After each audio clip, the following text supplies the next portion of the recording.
here as always. I got a question for you. So I'm driving to work today. I finished my workout because I work out in the Congratulations. morning Nice. now, which is a revelation for Oh, wait, me. here's the flowers. Yeah, thank you. Thank you. And so I missed the freeway on-ramp. So I take Venice all the way downtown. And at some point during my drive, a message pops up on my car that says, consider taking a break. And it's got a little cup of coffee with like steam rising from it. I'm like, am I driving that bad that my car is telling me to take a swerving break? every other second. Like, were you using your phone at all? No. I was just Okay. driving like a normal person. Consider taking a break. I mean, I got to get to work. I can't take a break right now. My wife's car, it's like a 2 or 3 year old Subaru Outback. Yep. And It- yours is a newer Hyundai, Yeah, right? Hyundai Elantra, yeah. Okay, in my car is not old, but it's not new. Like at that level of the tech I'm about to describe, Mm-hmm. it will let you know if your eyes are not completely perfectly Really? fixed on the road. It Wow. will give you warnings about everything. Mine tells me you only have one hand on the wheel or Right. put both hands on Oh, the wheel.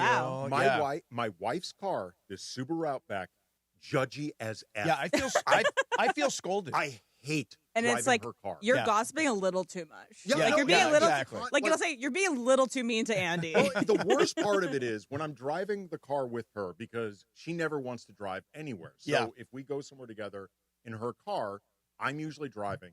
I've got her telling me what I'm doing wrong, and I've got the Outback telling me what I'm doing wrong. It is the worst. Yeah.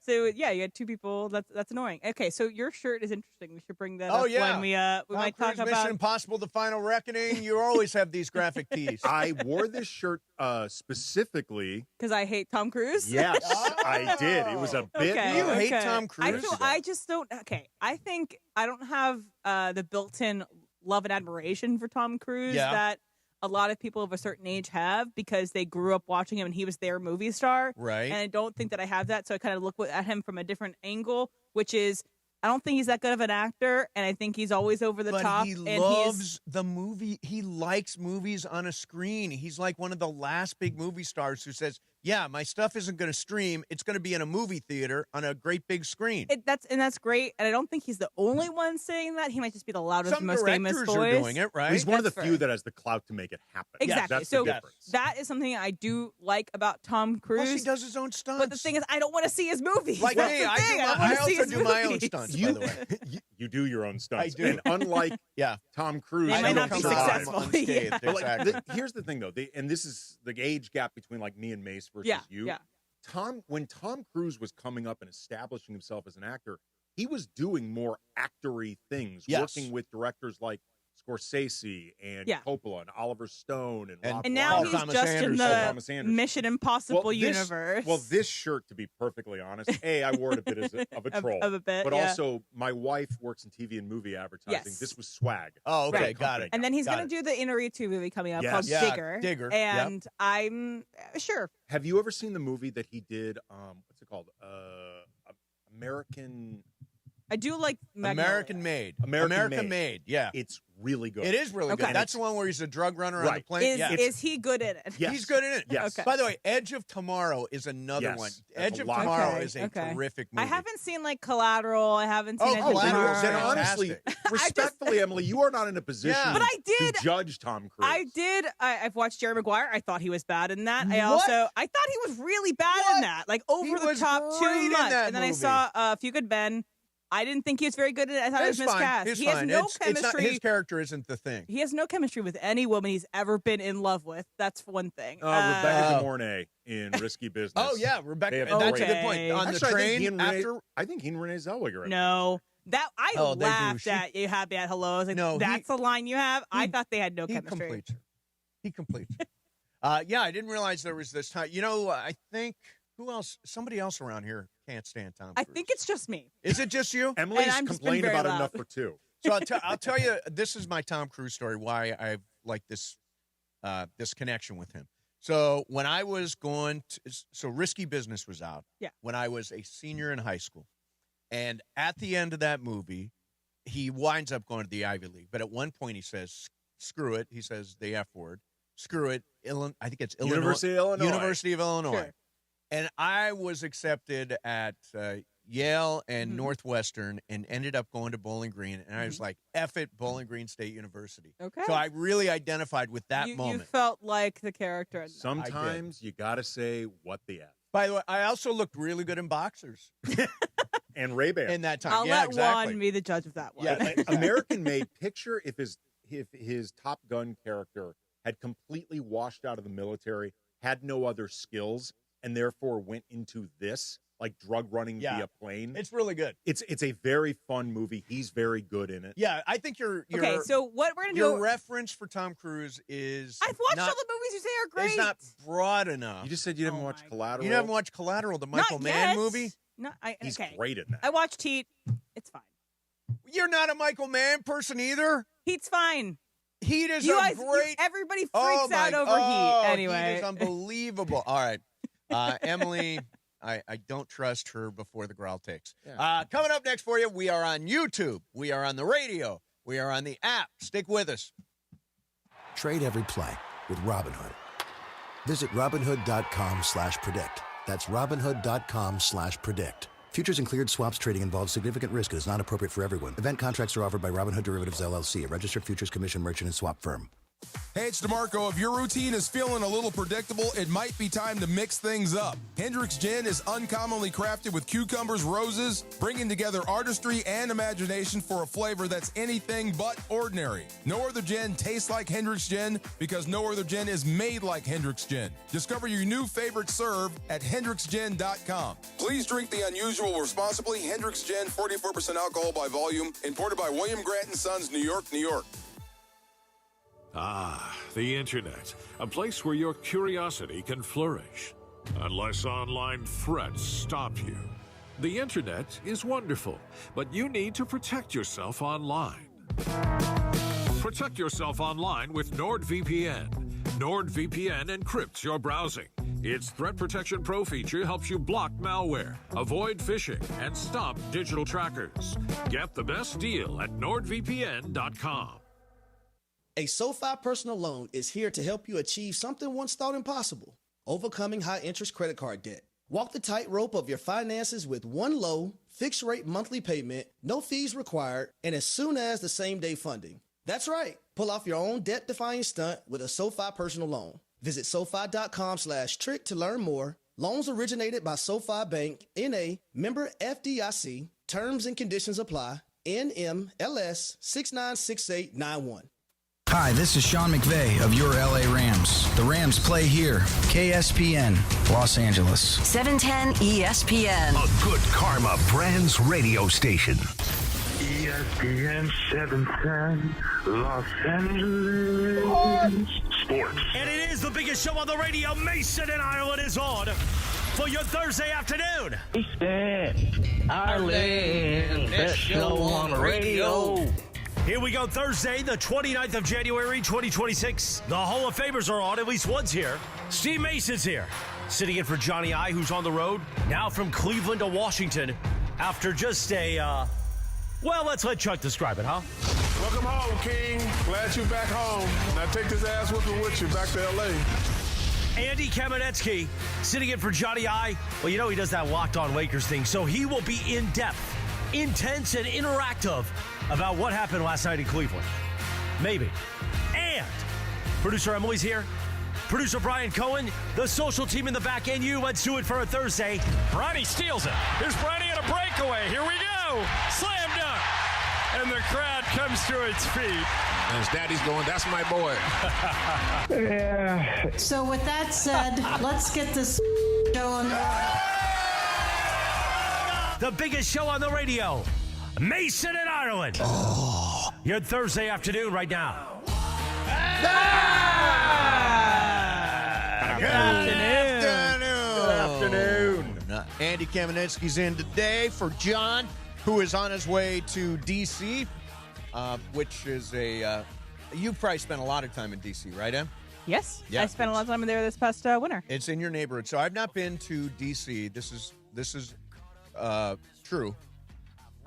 Why do I have to qualify and say this is true? It's not live today, so it's not live today. So so the last time I was in D.C., I had a show with PBS, and their headquarters were in D.C.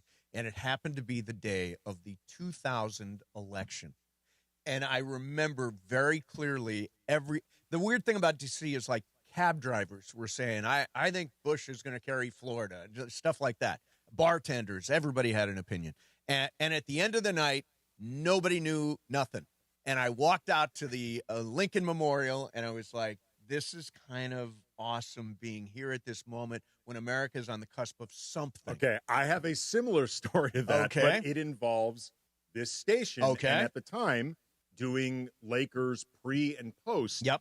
I happened to be doing post game the night of the 2016 election. 16. I don't even remember what happened that night. Well, to refresh your memory, Donald Trump won. Oh, okay.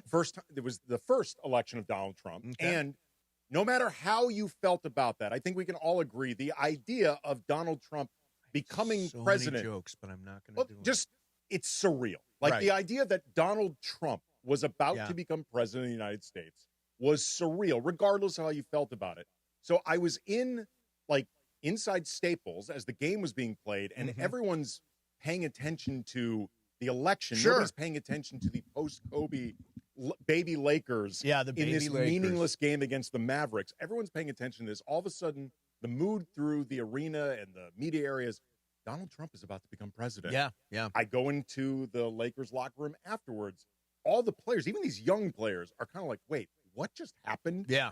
I go over here to do this show with Travis afterwards, and I've never felt like my job is more like stupid and insignificant than on the night of a presidential election. Yeah. I'm soliciting calls about the post-Kobe Lakers taking on the Mavericks. Let's talk about that.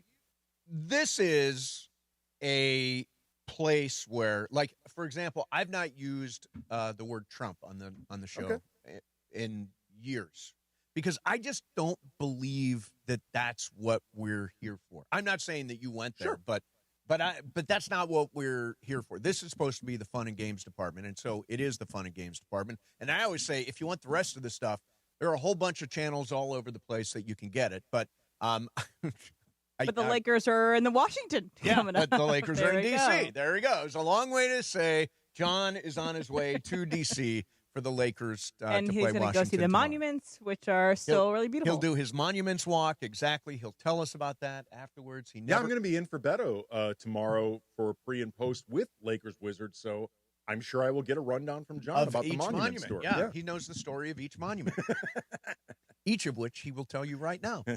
So last night was just a massacre of a game. The Lakers got absolutely destroyed in Cleveland, and there are a lot of different ways to look at this thing, but for me, it is just that inexcusable thing, getting outworked. They got outworked. At some point in the second quarter, Cleveland started hitting threes. You get to the third quarter, the Cavs outscored them, I think, by 20, and the Lakers just let go of the rope. They were just like that. Yep, that's it.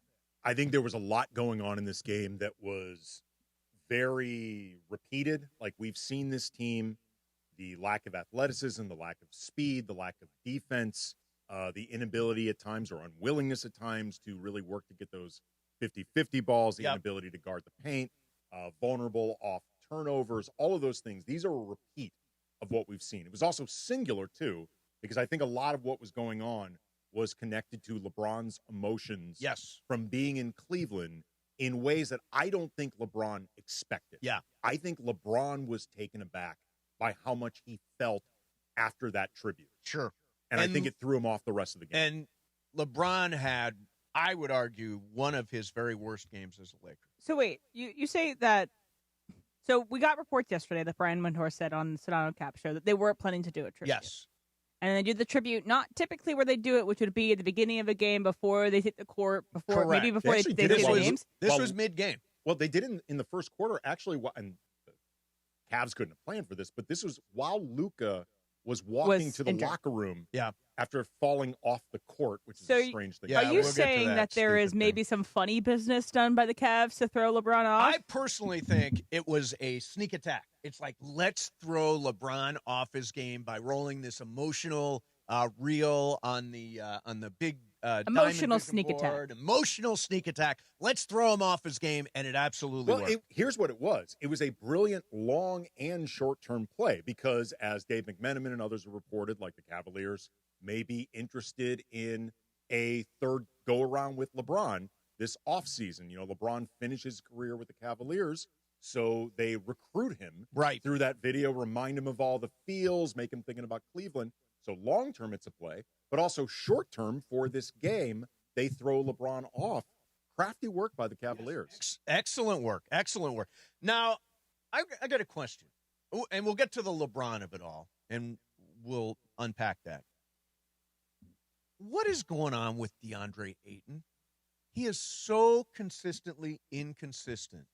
And this is kind of the player that I worried about us getting, and Michael Thompson reassured me he's from the Bahamas. He'll be great. I believe that was his scouting report. He's from the Bahamas. He'll be great. He is so, and by the way, he got off to a really good start and now has sort of settled in. And by the way, I think when the Lakers drift out of a game or fall behind, I don't think he's got a high motor. I don't think he's a high motor guy. He takes on, I think, the motor of the players around him. Yes. In a lot of ways. And if the players around him are playing at a high tempo, playing with urgency, I think for the most part, Ayton matches it. Yes. I think if it drops off at all, you cannot count on DeAndre Ayton to proactively He's not bring going the to energy pick up the energy. Nope, that is not who he is. No.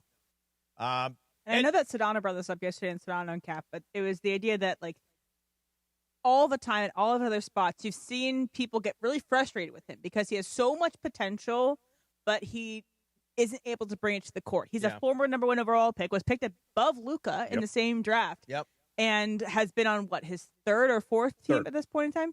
And Third it's just team got bought out from his last one. Right, exactly. So there's just this frustration around him that there is potential, but he won't live up to it. Maybe it's the energy. Maybe it's the every night. What is it? Yeah. Let me throw out a weird scenario. Mm-hmm. What if the Lakers had gone through with the Dalton Connect for Mark Williams trade last year and then spent the $9 or so million that you're paying DeAndre Ayton, somebody else, more of a two-way player to go along with Williams and to fit into that roster and add some youth and some athleticism? Yeah, I mean, it's hard to say because this is the healthiest season Mark Williams has basically had. Well, what's weird is he had the second half of last year he was healthy. Now he's missed 3 games so far this year. There was some sort of weird, his knee was going to blow up like a time bomb or something. And great for Mark Williams. I hope he can stay healthy. It's been more exception than rule. What makes it, though, risky for the Lakers, and I would like to think the reason they rescinded this trade was they saw Mark Williams' medicals and saw things in there even they were not expecting. Right. To freak them out, as opposed to just changing their mind. But my question, it was just Dalton Connect. But the problem is, it's not just that it's Dalton Connect. The Dalton Connect piece of it doesn't matter.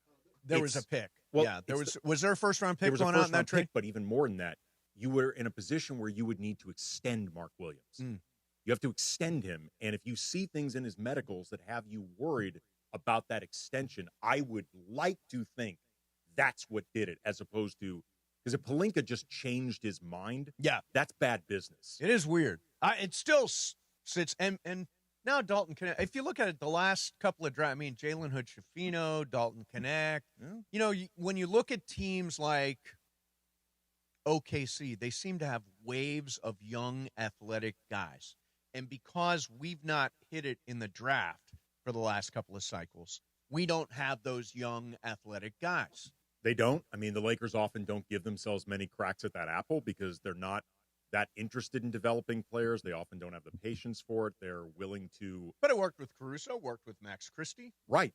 And they didn't retain Alex Caruso when they had the opportunity to do it. Like, I have no problem with them including Max Christie in a trade for Luka Doncic. Obviously, yeah. But the point being, they have not given themselves that many cracks at the apple. Like you mentioned, OKC, they've had their misses too. You just don't remember them. Well, they have such a volume of picks that the ones that hit are the ones you talk about. The ones that miss just drift away. But, and I think this is relevant because the Lakers scouting department was blown out.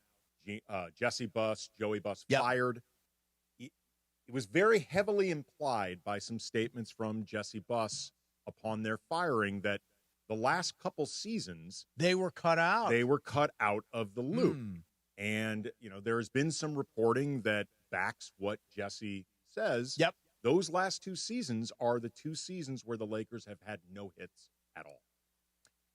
Theo, I guess, is a question mark. Yeah, who knows? He's been hurt a lot. Yeah. Maybe. Yeah. He's a maybe. All right, coming up next, is LeBron retiring? Can we reach some conclusion from all the stuff he said last night? Is he going to Cleveland?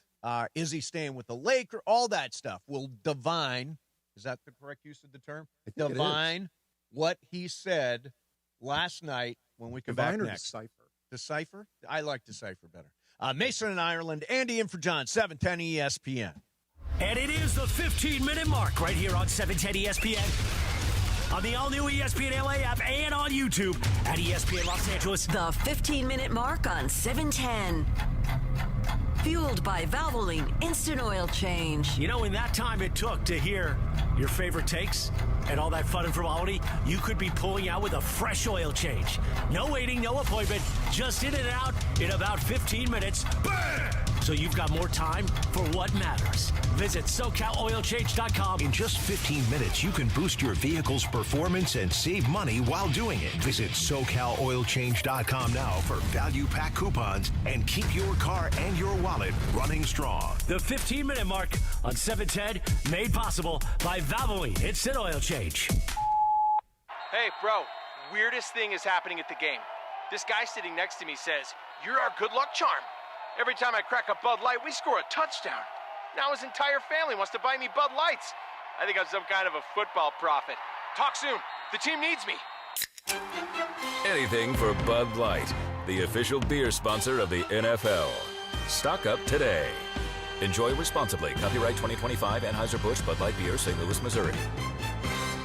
Hey, it's Mace. The big game is almost here, and there's no better way to cash in during America's biggest sporting event than Prize Picks, where it always feels good to be right. And since the big game is right around the corner, that also means it's your last chance to get into football action before next season. On Prize Picks, you simply pick 2 to 6 players, pick more or less on their stat projections, and submit your lineup.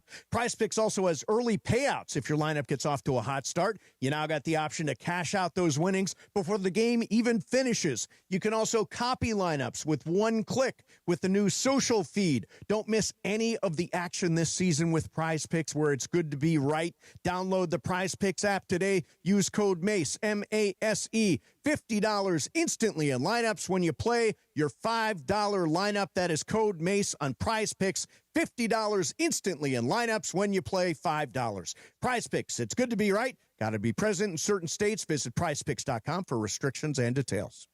For a century, the Genesis Invitational has stood as one of golf's greatest stages, where the game's legends make their mark and history is written. It's official. The round that will long be remembered. Oh, yes! Ludwig Oberg. February 19th through 22nd, celebrate 100 years of championship golf. Experience the drama, the tradition, and the moments that define the Genesis Invitational. Get your tickets now at genesisinvitational.com. And straight to the championship with a brand new truck from Northridge and Wonders Toyota. Lease a brand new 2025 Tacoma for just $84 a month for 36 months plus tax, only from Northridge and Wonders Toyota. You got a trade-in? Your ride could be worth more than you think. So get in the game with Northridge and Wonders Toyota. They make it easy. Tacoma model 7162G, VIN number 3TYJDAHN 1ST037657. Base excludes tax, title, license, registration fees, dealer options, and charges. $59.95 due at signing. $84 per month. Offer expires 1/31/2026. With Progressive Customer Service, there are lots of ways to connect with us, so you never have to miss a second of your favorite sport. Because you'd much rather watch a ball go through a net 124 times in 48 minutes when you don't really have to pay attention until the last 2, and then somehow those 2 minutes will take an hour. You don't want to miss all that. Luckily, you can chat with Progressive on our app, online, or over the phone without missing a single one of those times the ball goes through the metal circle. Progressive Casualty Insurance Company, affiliates, and other insurers. Not available in all states or situations. Welcome back to Yeah, That's a Pepper Thing. First up, we've got Harrison wrapping his Dr. Pepper in a tiny quilt so it feels at home. Oh, how tender. That's a pepper thing. And over to Becca, who's whispering affirmations to her can. You're sweet. You're unique. You're the best thing I ever poured over ice. She swears it makes it taste better. It's not a science thing, but it's a pepper thing. Why do they all do it? All for that sweet, delicious, truly one-of-a-kind taste of Dr. Pepper. It's a pepper thing. Steve Mason and John Ireland. No, I am Captain Spicy. You are not Captain Spicy. I am Captain Spicy. The OGs of LA Sports Radio. Absolutely full of crap. Okay, good. Okay. I like this. Mason and Ireland rolls on. Oh, Andy Kamenetsky is wearing a Tom Cruise Mission Impossible The Final Reckoning t-shirt, and it's perfect because Emily is one of the biggest Tom Cruise fans I know. Yeah, and you would know by listening if you guys listened to Before the Growl. Yeah, exactly. My feelings all about Tom Cruise. Em does not like Tom Cruise. By the way, every day about 10 minutes before the show starts, we go on YouTube and we have a very unfiltered conversation leading up to the show. And it's not usually about what is going to happen in the sports world. We're going to talk about the rest of the show. It's just screwing around. Just lives there. Yeah, just screwing around. And by the way, the show is on YouTube every single day. It is some of the most visually spectacular. It's like watching Avatar. It's the special effects and the production design on this 100%. show is amazing. James Cameron actually directs our Before the Growl every day, which is why you need to see it. I forgot, what's the overall gross of the YouTube? It's in the billions, correct? It's in the billions. Yes. Like Avatar. Yes, it's 100%. just like Avatar. And then also, Andy, there's a new movie that you're in coming out. It's called Shelter. Shelter? Because you get confused with Jason Statham all the time. Oh, that's true. Look at him. He looks like Jason Statham. Not a joke. I actually one time in a Target, somebody actually chased me down with a Jason Statham DVD. No way, really? To talk about how much I looked like Jason Statham. True story. Among the 5 happiest days of my life. Yeah, that's cool. He does look like Jason Statham. I tried watching a Jason you, Emily. Statham movie over the weekend called Working Man. Oh yeah, I've heard that's okay. It was fine. Yeah, it was fine. I mean, he just beats the hell out of Jason people. Statham every January, February puts out there was Beekeeper, then there was Working Man, He now always there's has Shelter. that January action picture. Instead of Dumpuary, it's going to be Statham-uary. Exactly. Exactly. All right, so big game around the corner, but before that, it's the NBA trade deadline. ESPN LA and Hendrick's Gin taking over Rockin' Brews in El Segundo next Thursday, Feb 5, for the Super Week trade deadline party. Join me and Andy and O'Shea Jackson Jr. from noon to 3, followed by DeMarco and Travis, broadcasting live. We'll be there. The station will be there from noon to 5:30. You can become an NBA Ginsider. Follow every Lakers move live and win Lakers tickets. It's all happening next Thursday at Rockin' Brews in El Segundo. See all you guys out there. All right, so LeBron last night was obviously very, very emotional. And he had this sort of retrospective vibe, right? He's like looking back. He's thinking about everything his career is flashing before his eyes. Here's a little bit of what LeBron said. Question gets asked more, and the thought, creeps in my mind more at 41 years old of when the end is and where's the finish line for us to hang this thing up. So how much juice I can squeeze out of this orange, and how can I continue to? I'm at a battle with Father of Time, and I'm kind of taking it personal. Now, I would argue that LeBron looks incredibly intelligent during this entire thing because he's wearing smart guy glasses. Now, I think I should get some smart guy glasses. Your glasses aren't smart? Yeah. No, he's got the wire rim and almost like the John Lennon-y kind of glasses. I think they make you immediately seem more That's not what stood out to me about his look. It was the hat that stood out to me from the look, but he was committed to that hat, wasn't he? So obviously incredibly emotional, and we mentioned they ran a highlight reel, I think the first break in the action during the game, and LeBron got misty. He was misty last night talking about it. What do you think is going through LeBron's mind, Andy Kamenetsky? As far as his future? Yeah, what was he saying? What did he tip his hand in any way? I don't think so. I do not think LeBron, unless LeBron knows in his mind, I have decided I'm going to retire, I'm just not saying anything because I think the optics of turning it into a story now while my team is trying to make a playoff, become the best version of themselves to make a playoff push, I don't want the story to be negatively received as all about me. Bad PR. Unless it's that, I don't think LeBron knows what he's going to do because I don't think it's possible for LeBron to know what he's going to do. At his age, at this stage of his career, with this type of mileage, plus this new CBA that makes building teams difficult under any circumstances, I don't think he can actually know what he's going to do moving forward. I strongly believe he's not going to retire. That he's not going to retire. He's not going to retire. Not going to retire. Correct. If I had to bet on it, I'd bet on not retiring too. Okay. But then would you bet on Lakers or elsewhere? Would you bet on Lakers or somewhere the field. else? I would take the field. Over Lakers over the field? No, field over the Lakers. Field over the I actually kind of think there's a likelihood that the Lakers and LeBron will work something out for next year at a lesser salary because, frankly, who can you get for that money that is, depending on what the money, they're not paying him $50 million. I mean, I don't know that he's necessarily accepting the veterans minimum, but there's space between the absolute somewhere max. between minimum and somewhere between max. But it's unlikely that you can find a player that good for that money if you're the Lakers. I think it has to be a pretty big pay cut because I think so too. Because they need to be more than anything else building forward around Luka, presumably around Austin.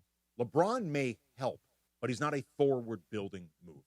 And they need to take this opportunity to start building the team that they want for Luka moving forward. If you can manage to do that while fitting LeBron into it, great. But I think it's going to be challenging. We've got somebody who works here. His name is Stephen, as in Stephen A.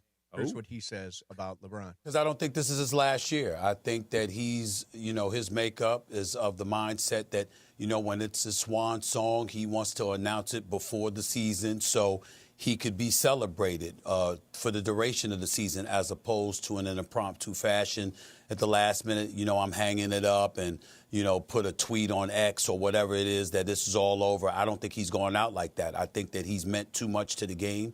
He's done too much for the game that, quite frankly, he wants to be celebrated. And I'm here to tell you he deserves to be celebrated. And I think I personally am a huge fan of the retirement tour. I think I'd like to see LeBron do it. I think it's really cool when it happens. Doesn't happen all the time. You got to be a really significant figure to have a retirement tour. But I actually think LeBron, it's good for the game and good for LeBron and good for the history of the game if LeBron does a retirement tour, has a last stop in every city. It's interesting when you say it's definitely good for the game. Yes. Like it's great for the NBA. Oh, yeah. How good it is for LeBron, I think, is an open question because his availability during this becomes really important. Sure. It becomes a farewell tour, and for reasons he can't control with his health and his mileage, the age, he can't be at some of these games. I believe it was Dave McMenamin reported that's something they're weighing, like the idea of overpromising, under-delivering. But the other piece of this is it's difficult to do that type of farewell tour and have that type of story and have every single place that you stop at. All the questions are about LeBron retiring, last place here, whatever, but also try to play for a championship. Sure. I think those are difficult things to do at the same time. And I think LeBron, if you want the optics of this to be good, you need as little negativity as possible. If LeBron, it is perceived as trying to make himself the story. And it will be. Right. During a season because where the world is cynical. Right. Well, the world is cynical, and if we're being honest, LeBron has often liked being the story. And there's nothing wrong with that. I'm just saying it's the truth. He likes being the story. LeBron likes the spotlight. Yes, he does. He's earned the spotlight, but he likes it. If you are seen as making this title push about yourself, there can be some negativity attached to that. Right. All right. Brian Windhorst thinks there is an interesting that he has suggested that he thinks LeBron could be coming back because he's given something up. Have you heard about this? No, I have not. I'll explain it. Coming up next, Mason and Ireland, 710 ESPN. It's DeMarco Farr and Travis Rogers for your afternoon drive. Love the sweater shirt combo. I know you're coming back from the country club, so you didn't switch on us. No, Tim in the back room's like, "What's up, Mr. Rogers?" And it wasn't like Mr. Rogers because that's my last name, but rather the TV guy. You look like you could host a PBS show right now. Thank you. You know? DeMarco and Travis have taken over Afternoon Drive. Weekdays starting at 3 p.m. on 710 ESPN, the ESPN LA app, and live on YouTube. Hey, it's John Ireland. Watching a Lakers game is so much more than just a game. It's the moments before tip-off, the people you're with, and the food you're sharing. That's why I love BBGO. Their food is bold and packed with flavor, so comforting and easy to share. Bowls for a quick meal, dumplings and fried rice for everyone at the table. Vibe on a wave of Korean food and culture with BBGO. Look for BBGO at your local grocery store, in the Asian and freezer aisles. BBGO for it, and bring something different to the table. Play your perfect combination at Pechanga Resort Casino. See for yourself what made readers of Newsweek and USA Today name Pechanga the best casino outside of Las Vegas. When you're a guest at Pechanga, you're treated to world-class resort amenities, exceptional entertainment, dining, spa, golf, and of course, 24/7 gaming excitement. The casino floor is huge. 1,100 hotel rooms and suites. It makes Pechanga one of the largest in the country. Just off I-15 in Temecula. Visit Pechanga.com or call this number, 888-PECHANGA, for reservations or more info. Have you heard the refinancing rule of thumb that says you have to drop your rate at least 0.5% to refi because it'll take several years of savings to recoup the closing costs for a refi? The Loan Exchange says the rule is nonsense. With a Loan Exchange free closer, you can lower your rate without paying any cost whatsoever. That's right, lower your rate with no cost and your balance doesn't go up. You start saving on the first day you have the loan and every day thereafter. If you decide to move next year or rates drop further, you can exchange that loan for another without losing a dollar that was tied up in closing costs. Today's 30-year fixed-free closer rate in APR is 5.625%. So if your current mortgage rate is higher than 5.625%, give the Loan Exchange a call at 855-752-9944 or log on to theloanexchange.com. It won't cost you a thing. NMLS 1637539. Loan subject to credit approval. See website for licensing information, loan terms and conditions. Equal housing lender. Call 855-752-9944 or visit theloanexchange.com. John Ireland here for Blue Ice Vodka, America's #1 potato vodka. Smooth, creamy, no burn, made from non-GMO potatoes and gluten-free with no added sugar, just 64 calories an ounce. Blue Ice Vodka, because taste matters. Why do we grill to order at Waba Grill? Because it's just better for you. Our Asian-inspired menu has high-quality proteins that are healthier for you. Download the Waba Rewards app or order online at wabagrill.com. Waba Grill. It's for you. Every 40 seconds, a child is reported missing. Find the Children is a nonprofit organization dedicated to helping find missing kids. You can be a part of their mission by donating your unwanted car. Call 1-800-294-0222. You'll receive the maximum tax deduction and we provide fast, free pickup. Call 1-800-294-0222. Donate your unwanted or unused car. Call 1-800-294-0222. This advertisement was paid for in partnership with Cars R Us and Find the Children. Empower. Ellie here is getting the sleeve she's always dreamed of. She worked with Empower and planned for her next move, so she got good at money. Now she can be a little bad. Oh, by the way, you spelled journey wrong. No worries. She can afford the cover-up, too. Ooh, check out my tat. It says, invest well, live a little. Start today at empower.com.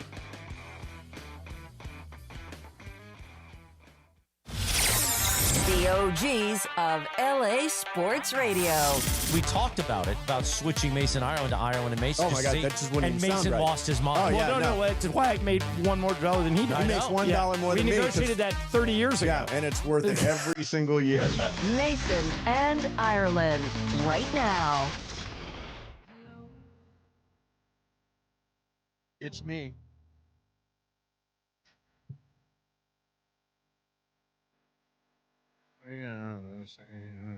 I've heard the song a million times. I don't know. Everything. But it's not like the words are that confusing. All right. So last night, there was a halftime show at the Cavs-Lakers game in Cleveland, and it consisted of, I guess this is their mascot. It is a bear. No, I think it's a dog. A dog in a pink tutu with some other guy in a pink tutu. Wearing a Cleveland jersey. And they've got a exercise ball or a balance ball, and they have it like between them, and it's rolling like up and down. To this song. It's to this song.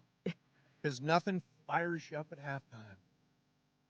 I don't think that you're selling how strange this halftime show Well, is. it's hard to describe. I mean, it's a dog. It's a mascot dog, and some guy in a pink tutu, and they've got a balance ball between them, and they're like kneeling, doing pirouettes and it's like stuff. an interpretive dance to this song. And this is the biggest game of the year, probably in Cleveland, with LeBron coming back. But let's unpeel the layers of this onion, shall we? Oh, peel it. Hello from the other side. Oh. Cleveland to LeBron. Oh. Hello from the other side. Who's calling whom? They are calling LeBron. Hello from the other side. It's part of that tribute video. Hey, Adele's dating Rich Paul. I was just about to go there. I was just about to go there. That never occurred It's to giving me. a little bit of respect to Rich Paul, who's obviously going to have a say as to where LeBron goes. This is no accident. Somebody got sick my ass. This was planned. This is like when a recruit wants to go to like Texas or whatever, and they design everything on their recruitment tour that would favor them. So we have all your favorite snacks. Right. We have your favorite song playing when you walk in. We have all these great things. This is what LeBron is. We're going to play Adele because you know Adele, because Rich, your agent, knows is engaged to Adele. I think I get this now. So then Shaq and Kenny recreated this with their own ball, and it's just as ridiculous, probably more ridiculous than the dog, because Shaq and Kenny are like holding hands with the ball, dancing back and forth. That's what we love about Inside the NBA. I have a proposal. Yes. For both of you, and maybe we'll add O'Shea into this because he'll be there Okay. as well. So next, when we're at Brock and Brews and El Segundo for trade deadline day, Yes. will you guys do your version of the interpretive dance? Oh, God, with yeah. the exercise ball. Oh, God, yeah. Let's do it. And I think, by the way, probably better than these guys. Oh, you're laying it down. I think probably better because, I minored in interpretive dance. At Bowling Green? At Bowling Green. Did you really? No. And maybe we get like Rampage into it. Was there some part of you that here's the believed thing. that? When Wait you a minute. Was there some part of you that believed that? Here's why. Okay. As John Ireland would say. And here's why. Yeah. You were a pop culture major. Pop culture major When you with were a minor in interpretive dance. I was going to say, when you are a pop culture major, similar to how I was a theater major, Yes. and for a little while, a fine arts minor. Mm-hmm. So did you have to take a lot of movement classes? No, it's not even that. It's just when you choose that type of, some would say, useless major. Yeah. At that point, the minor is just gravy. Like, you might as well do interpretive dance I as your don't minor. even think I had a minor. I had a major. I don't think I had a minor. I was a 3D art minor I wanted to be 3D art for a little while, and then I couldn't do both at the same time. Bowling Green, by the way, has a college of pop culture. It was the first university with a college of pop culture. So it was kind It's what birthed the Culture Pop podcast. Exactly. So, by the way, I was going to mention one other thing about these balance balls. So imagine, you guys know what this is. You go to the gym. So today I went to the gym and I did shoulders. Let's say I did shoulders.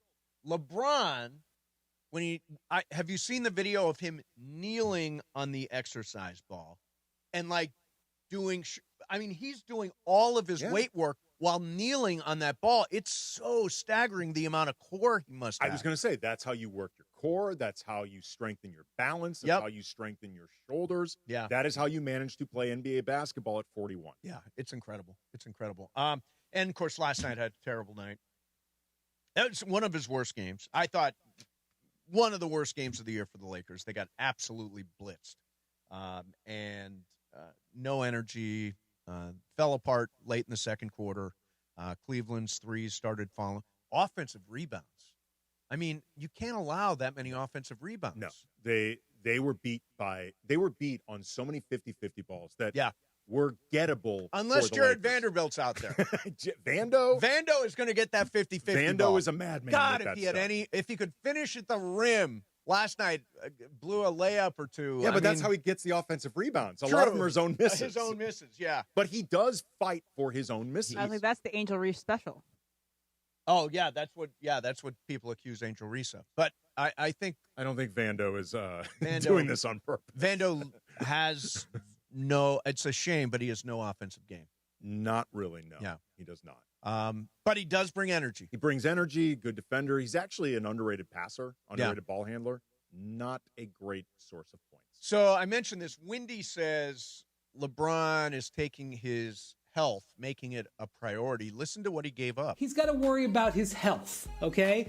He is battling these chronic conditions. Sciatica is one of them. Dave McMenamin from our staff mentioned earlier this week, LeBron has quit drinking wine, which, as you know anything about LeBron, one of LeBron's pleasures in life is drinking very fine, expensive French or California wine. He has quit drinking it because his therapists and doctors have told him he's worried about, whatever that does to sciatica. So he's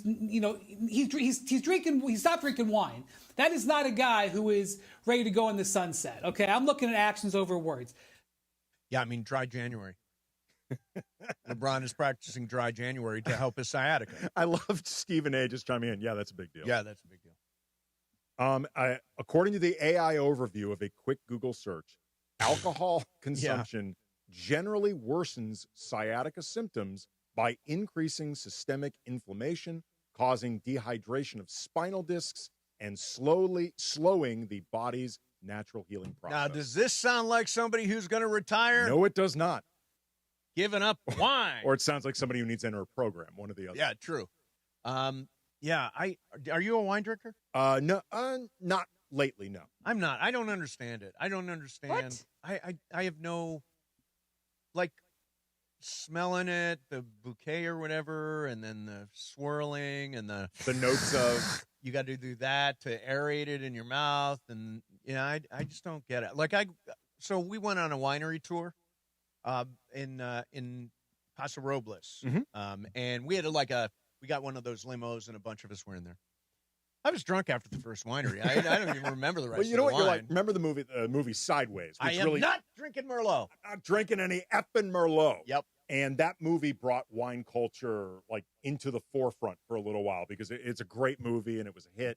But remember, Paul Giamatti and Thomas Hayden Church would do all those tastings, and Giamatti would do all the swirling and the sniffing and that you were talking about. The aerating. Yeah, and every single one, Thomas Hayden Church is like, I think it tastes good.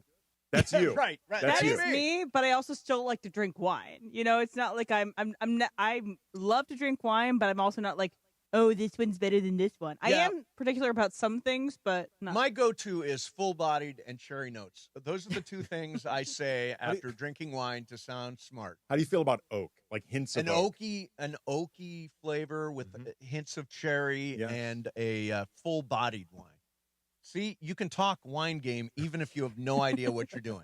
But LeBron has given up wine. Yeah. So here's what Brian Windhorst says about LeBron next year and the Lakers and where else he might wind up. He's got a big-time contractual thing because he makes $50 million, guys, and the Lakers can't pay him $50 million next year. That's just the truth of it. They've got to retrofit this team around Luka Doncic. And then LeBron has to make a decision. Do I want to play in the NBA for a lot less money? And if I'm going to play for a lot less money, do I want to play in Los Angeles or do I want to play someplace else?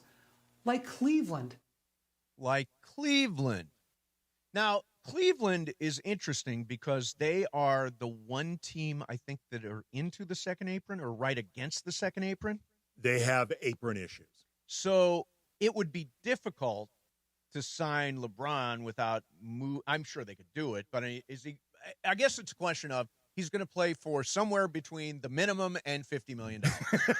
Hashtag analysis. But how much do you think a team is willing to give LeBron for 1 year? Well, this is why I think, again, if LeBron is still considering playing past this season, he truly can't know what his next move is going to be because it's super complicated. Like, let's say he is interested in a third go around with the Cavs. Right. their apron situation, their cap situation, they could maybe start moving guys to create more space to give LeBron a bigger salary. But then once you start moving enough of certain guys, is it even worth bringing in LeBron in the first place? Is it worth it for LeBron to go there? Right. Like, right. what are you doing deconstructing some of the best players on this team in order to bring in turning 42-year-old LeBron? And if the Lakers are trying to get younger and more athletic, that is not the player you're focused on. No. Like, this is just in. I am a big fan of the NBA Slam Dunk Contest, and we have news. Jackson Hayes of the Lakers is going to compete in the Slam Dunk Contest. The East Bay Funk He just had that crazy dunk. Oh, we need to get somebody. Please find Ireland's call of this. Ireland has never sounded more like a guy living in a gated community than this call. Really? Yes. Well, you know that I haven't heard this call of the Jackson Hayes that dunk has a name. It's called the East Bay Funk Dunk. Okay. I believe it Did was. John use that phrase? East Bay. Take Funk a Dunk? wild guess. I'm going to guess probably not. No, he did not. I believe Isaiah Ryder invented it. I'm not 100% sure. Okay. It's called an East Bay Funk Dunk. Yep. John Ireland's description of this. And now a steal by Jackson Hayes, and now he's got to run out. Slam dunk, he did a gypsy-do between his legs and dunked it. Michael, he was like he was in a dunk contest. Yeah, that was pretty impressive. That might be one of the best in-game dunks I've ever seen. Yeah, that's called the Dipsy-Do. You might have seen that He before. did a Dipsy-Do. I wonder if he'll dust off the Dipsy-Do for the Slam Dunk Contest. Sounds like someone would say in Footloose or whatever, or like Bye Bye Birdie. Dipsy-Do. That's very funny. But John kind of told the future there. It Yes. looks like he was in a dunk contest. I mean, look, Jackson Hayes is, for his size, an incredible athlete. He's a great athlete. He is a really good. And you know what? Good for Jackson Hayes, man. He's having a really good season. Yeah. That's awesome for him to get this shot. He's gotten really good. I mean, especially when Deandre Ayton kind of just kind of drifts away from the game. Jackson Hayes has stepped in and given him meaningful minutes. I mean, unfortunately, Jackson's not quite at a level where you would just flip him and DeAndre, have Jackson start.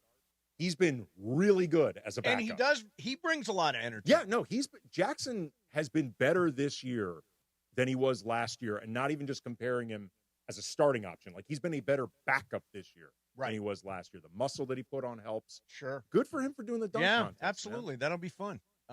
Another reason to watch. Is Mac McClung in it? No, I think he did say he wasn't going to do it. Oh. Unfortunately. I got to find another white dude. Yeah. The Mac Dog. Mac Dog. Is that what they call him? Mac No, Dog? I don't know. Yeah. Probably do. All right, we're going to do some icebreakers coming up next. Ireland's not here, so I got a shot. Andy's good at this, too. Brian, this is not your game, but we'll let you roll. Hey, every now and then I get one. Every get it now at and 20. then, when you get down to the very last clue. Whoa. Shots fired. In the meantime, let me ask you something. If you were in a crash on your way to work this morning, right now, would you actually know what to do? Not what you think you should do. What you should really do to protect yourself. The most important thing to do is to avoid panic. And by the way, don't say, I'm sorry. Even when they did nothing wrong, they tell the other driver, I'm fine. Don't do that. Even though your neck is starting to tighten up. They call the insurance company and trust that everything will just be handled. That is not how it goes. You want Jacob Imrani. The law offices of Jacob Imrani focus on this moment right after the crash when you're confused and you're vulnerable and you might get taken advantage of. He and his team will walk you through what to do, what to say, what not to say, and how not to get taken advantage of. You do not pay any fees unless Jacob wins. No fee unless he wins. That is his commitment. And the number is so easy. 800-345-6789. That's 800-345-6789. Even after an accident, that number will pop into your head. 800-345-6789. Remember, call Jacob.com. Mason and Ireland, 710 ESPN. Afternoons on ESPN LA with DeMarco and Travis. Seattle is a pain in the you-know-what, and good luck in Levi. The Rams season is officially over, which means DeMarco's going through it. Either way, here's the petty side of me. Somebody else is going to win a Super Bowl in the 49ers home stadium. That's right. Which makes me happy. Ha, ha, ha. Do you care who wins? Do you prefer the Pats winning over the Seahawks, or do you want... I'm still trying to decide, man. No, I'm petty, man. Let's go Patriots. How many do the Seahawks have? They have one or two, but I cannot and will not ever root for the Patriots. I won't root for anything So Boston. are you rooting for, like, the game to get canceled? That's what you're rooting for? No, I like Mason's idea. No, we're doing Benito Bowl. There you go. I'll root for... Bad Bunny. For Bad Bunny. How about that? Malo, let's go. Afternoons with DeMarco and Travis. Weekdays at 3 on 710 ESPN, the ESPN LA app, and streaming live on YouTube. With America's best lineup of hybrids from Hyundai, you get the best of both worlds. Like the reliable and efficient Tucson Hybrid, backed by America's best warranty. The Hyundai Tucson Hybrid. It's the best of both worlds. Now, lease a Hyundai Tucson for $269 a month or get 0.99% APR financing for 60 months. See your SoCal Hyundai dealer. Offers end February 2nd. Call 714-568-7676 for details.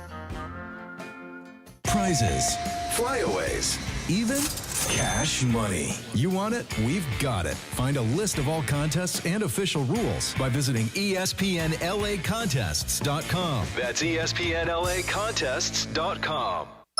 We expect our information in real time. US Med carries continuous glucose monitors, which provide real-time readings of blood glucose levels. US Med is an approved provider for Medicare and over 500 private insurers.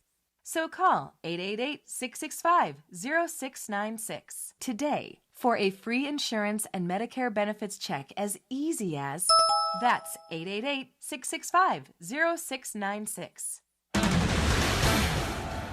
We are back, and we are looking at a pretty lopsided matchup, Jim. That's right, Ron. I mean, in one corner, we've got a 175-pound guy, and in the other, a 6,000-ton heavyweight train. Jim, this guy has no idea what he's getting himself into. It's no contest. Every day, people tempt fate and die trespassing on railroad tracks. See tracks, think train. Listen to Mason and Ireland, weekdays noon to 3 on ESPN LA. And it is Mason and Ireland on ESPN LA. It's time for Icebreakers. Icebreakers made possible by Blue Ice Vodka, the finest vodka sourced from Idaho potatoes. Get it? Idaho, Johnny I, the Idaho compound. Enjoy Blue Ice Classic Vodka or their unique flavors like Huckleberry and Double Espresso. Find Blue Ice in stores and ask for them by name. Time for Icebreakers on Mason and Ireland. Take it away, producer Emily. Before I get to my Icebreakers, it's a Cosm Ticket Thursday. Listen all day for your chance to win a pair of GA tickets to watch the Lakers take on the Knicks at Cosm, Los Angeles, in shared reality. You know what else is coming to? Oh, never mind. I'm not going to bring that up. When you hear the cue to call, be caller number 7 and experience NBA action like never before, only with ESPN LA. So make sure you stay tuned for that. Here is the updated scores after Ireland came in to do the icebreaker. So he has 51 points. Okay.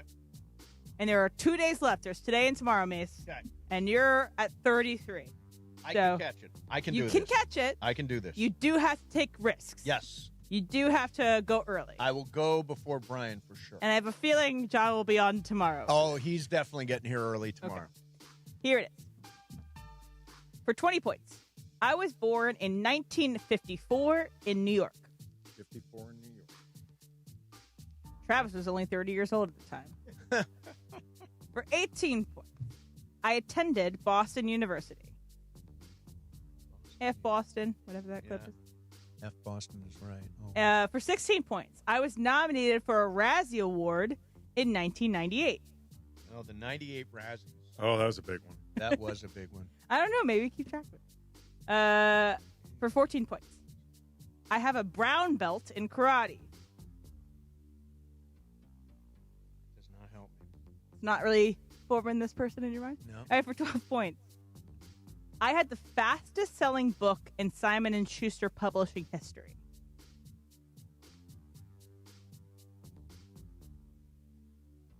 For 10 points. I hosted the highest grossing pay-per-view variety special of all time, grossing over $30 million. Damn.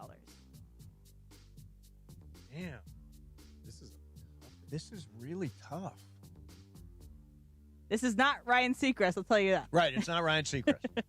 For 8 points. I have over 200 cats come through my home every year.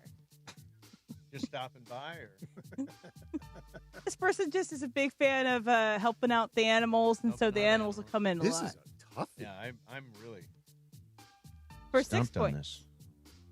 In 2006, I filed a trademark for the name King of All Media. Mason. Mason.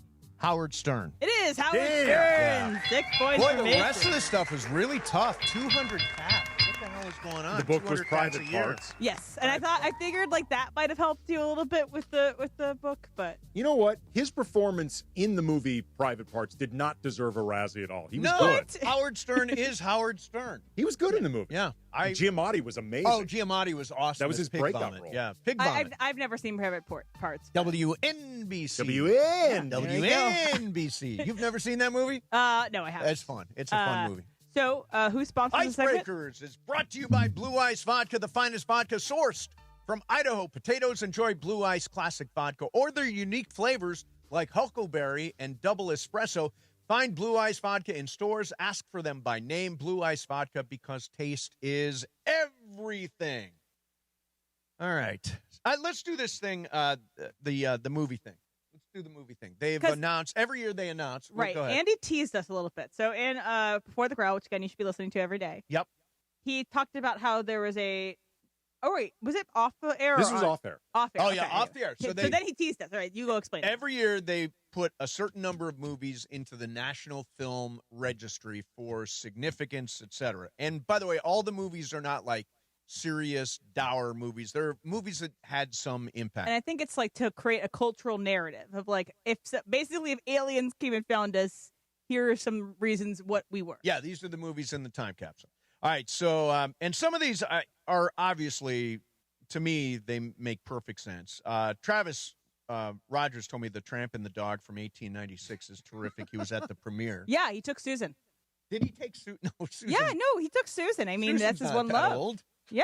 No, he took his first wife before I'll meeting tell you, Susan. it's not the Disney version. It's 1896. Yeah, 1896. Yeah. So, and then there's some stuff from the 20s. But there's like The Karate Kid, which is Karate really fun. Kid, which is an awesome movie. Glory, which is a great movie. Terrific. Denzel Washington's first Oscar was in Glory. But there's one movie that Clueless is in there as well. Inception. Clueless? Your Inception, daughter I loves love. Clueless. I My remember. daughter loves it. I love Clueless. It's a But great you movie. said there was one movie you did not I'm like trying at to all. guess which one. Take a guess. Okay, I know you like Before Sunrise. Yes, I do. Okay, so it's not that. Nope. It's My guess is Inception. No, I like Inception. Okay. My guess is Grand Budapest? Grand Budapest Hotel. I don't love or hate it. I think it's fine. But that's not the one No, that it you is hate. not the one. The Big Chill. I don't like The Big Oh Chill, my but I God, don't The hate Big it. Chill is such a good movie. Have you seen it lately? It doesn't hold up at all. Not at all. But it is so good. It is a movie that launched 1,000 soundtracks. At the time, heard it through the grapevine, doing the dishes, all that stuff. It's a significant movie. If you for want sure. to understand the baby boomer generation, watch The Big Chill. It is. Do I want to understand the baby boomer generation? I'm not saying you should. I'm just saying if you do. Okay, Time to so- die, boomer. Andy, give us what it was. The Hours. Okay. I Hours. hate that movie. Explain it to people who might not know what The Hours is. The Hours was a movie about Virginia Woolf. Yep. Starring Nicole Kidman, who won an Oscar because she wore a fake nose. It's true. She wore a And fake nose. Julianne Moore is in it. It's Meryl like Streep it's is like in it. three women from different eras. Right. And Ed Harris is in it. And everybody is just giving Oscar baiting performances. Yes. Everyone, the name of that movie should just be Give Us Oscars. It is embarrassing. And they did. Em, have you seen Yeah. that movie? I haven't. It's been on my list for a while I because she think won it's the very Oscar good. for it. And by the way, the Philip Glass score is fantastic. Okay. Just a little nugget there. I just recently watched, because the Criterion Collection, sorry, this is getting really nerdy right now. The Criterion Channel has a Julianne Moore section right now, a little piece.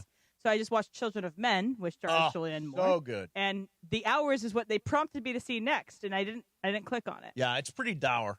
Okay. It's a pretty dour movie. A little sad. Shout out, by the way, there's one of the movies entered in there was a documentary about the Wrecking Crew, this LA-based group of jazz musicians. They were together for a long time, and one of them is my wife's friend's Donnie's grandfather. So shout out to Donnie. Your wife's friend's grandfather. Yes, her coworker Donnie, his grandfather was part of the Wrecking Crew. I've cool. actually seen like incarnations of the Wrecking Crew, like at the Baked Potato in LA, in Hollywood, like Universal City around that area. I've seen that. I haven't been there, but I want to go. So shout out to them. It actually is a cool documentary. I've seen it. Em, we're going to do, let's load up the phones first. We've talked a ton of Lakers. They got whacked last night in Cleveland. LeBron, a misty press conference afterwards, and lots of talk about what he will do next. Will he hang it up? Will he wind up here? Will he wind up in Cleveland? Will he wind up somewhere else? 213-799-0139. That's 213-799-0139. This is your chance. It is LeBron graffiti right now. 213-799-0139. Maybe a Luka Palooza too. Oh yeah, Luka Palooza. It wasn't quite a Luka Palooza last night. He had a good night. He's always good. He's always good. Wait, have you heard this term, Luka Palooza, Andy? Yeah, have you heard it? Can you explain where it came from? The origin is one night I was watching the Lakers and I had a couple gummies and I'm like, damn, look at Luka. He's scoring 46. That's a real Luka Palooza. Wow. Yeah. I wish I had such a gift for words. I'm really sure you do. And for painting a picture. Yes. A clever turn of a phrase. Oh, God. I guess I just need to take more gummies. Yes, I think you do. Okay, we're going to get your calls in here coming up next. Everything Lakers. And then we are expecting Greg Bergman to join us with a little look at Dodgers. I think it's pretty sure that he's going to be there. Right, I was going to say, because there's another guest that, jump ball. Maybe not. That's coming up for you, too. Your call's next. Mason in Ireland, 710 ESPN. The Sedano and Cap Morning Show. Freaking suck, man. Fire everybody. They suck. Weekdays starting at 7 a.m. on ESPN LA. George, have you ever watched a full football game sitting side by side with Christopher Arthur Morales? In the past, I'm sure we have. Yeah. Because it's not like where he's trying to tell you, like, hey, you know what? Wow, on 3rd and short, maybe they should do this because look at this situation or look at that. It's always like, they suck. This is a disaster. I'm like, bro, it's the first quarter. It's a long game. No, he overreacts to everything. Like, that's just who he is. I mean, you're surprised by this? Because Bergie's thinking like an analyst, you know what I mean? We were having conversation. Right. And Chris is just saying, they freaking suck, man. Fire everybody. They suck. Hang with Sedano and Cap every weekday morning starting at 7 a.m. on 710 ESPN, the all-new ESPN LA app, and live on YouTube at ESPN Los Angeles. Valentine's Day is near. Or is that a meat lover's pie from Good Times Pizza Company I smell? I'm in love. Now your top reasons to visit Morongo. Did I mention Valentine's Day and the dining? Book your romantic dinner at Cielo today. Number 2. Rick Ross, live, March 20th. And the number 1 reason. The Big Game Blitz, the biggest indoor tailgate in SoCal. Food, drinks, giveaways, the big game on big screens in our ballroom. Morongo, good times. Hey guys, it's a new year, new benefits, and if you're wondering how to actually get the most out of your new benefits, it's VisionWorks in Orange County. It's Cappy, and I know you've been putting off your annual eye exam. I got you covered, VisionWorks. And right now, VisionWorks is offering a BOGO on glasses, so you can use that tax return for something you actually need and walk out with 2 new pairs. Quick scheduling, great doctors, and tons of frames to choose from. No stress, no pressure, just better vision to start the year. So do your eyes a favor. Head to one of the 7 VisionWorks in Orange County and see the difference. When you're hiring, have you ever felt like you're missing out on meeting truly great candidates for your roles? It seems impossible to find them, but they have to be out there somewhere, right? Well, they're not hard to find when you know where to go, and that place is ZipRecruiter. And right now, you can try ZipRecruiter for free at ZipRecruiter.com/LA. ZipRecruiter helps 10 million people with their job search every day. And because these people are actively looking for jobs just like yours, it's easy to find the right person right away. In fact, 4 out of 5 employers who post on ZipRecruiter get a quality candidate within the first day. But if you're not using ZipRecruiter, you're missing out. So see what it's like when the impossible is easy. When you go to ZipRecruiter.com/LA right now to try ZipRecruiter for free. Once again, that's ZipRecruiter.com/LA. ZipRecruiter.com/LA. Never miss out on great candidates with ZipRecruiter. The home of the Lakers. And now the home of the Rich Eisen Show. Weekdays 9 a.m. to noon. KSPN Los Angeles. A Good Karma Brands radio station. The OGs of LA Sports Radio. So that's why I deliver. Red light player. When the red light goes on, look out, I'm on it. That's Steve Mason and John Ireland. That's what they say is you're a red light player. Especially in Amsterdam. Oh, yeah. No, I never played there. Mason and Ireland. Right now. So anyway, she puts bricks in her pocket. What? And then she just wades into a pond. Oh, is that like that one book? It's like the Knowing or something? No, this is The Hours. Oh, okay. A spoiler alert. Yeah. I don't think you were out to watch it. All right. Hey, we got 2 lines open. 213-799-0139 the day after the Lakers get destroyed in Cleveland. And LeBron holds a misty press conference afterwards. For some reason, I'm calling that misty. It was emotional. Emotional press conference. It was misty. Let's go to Matt in Long Beach. Hey, Matt, you're on Sports Graffiti. What's happening, man? Matt? No. Let's go to Phil in West Covina. Hey, Phil.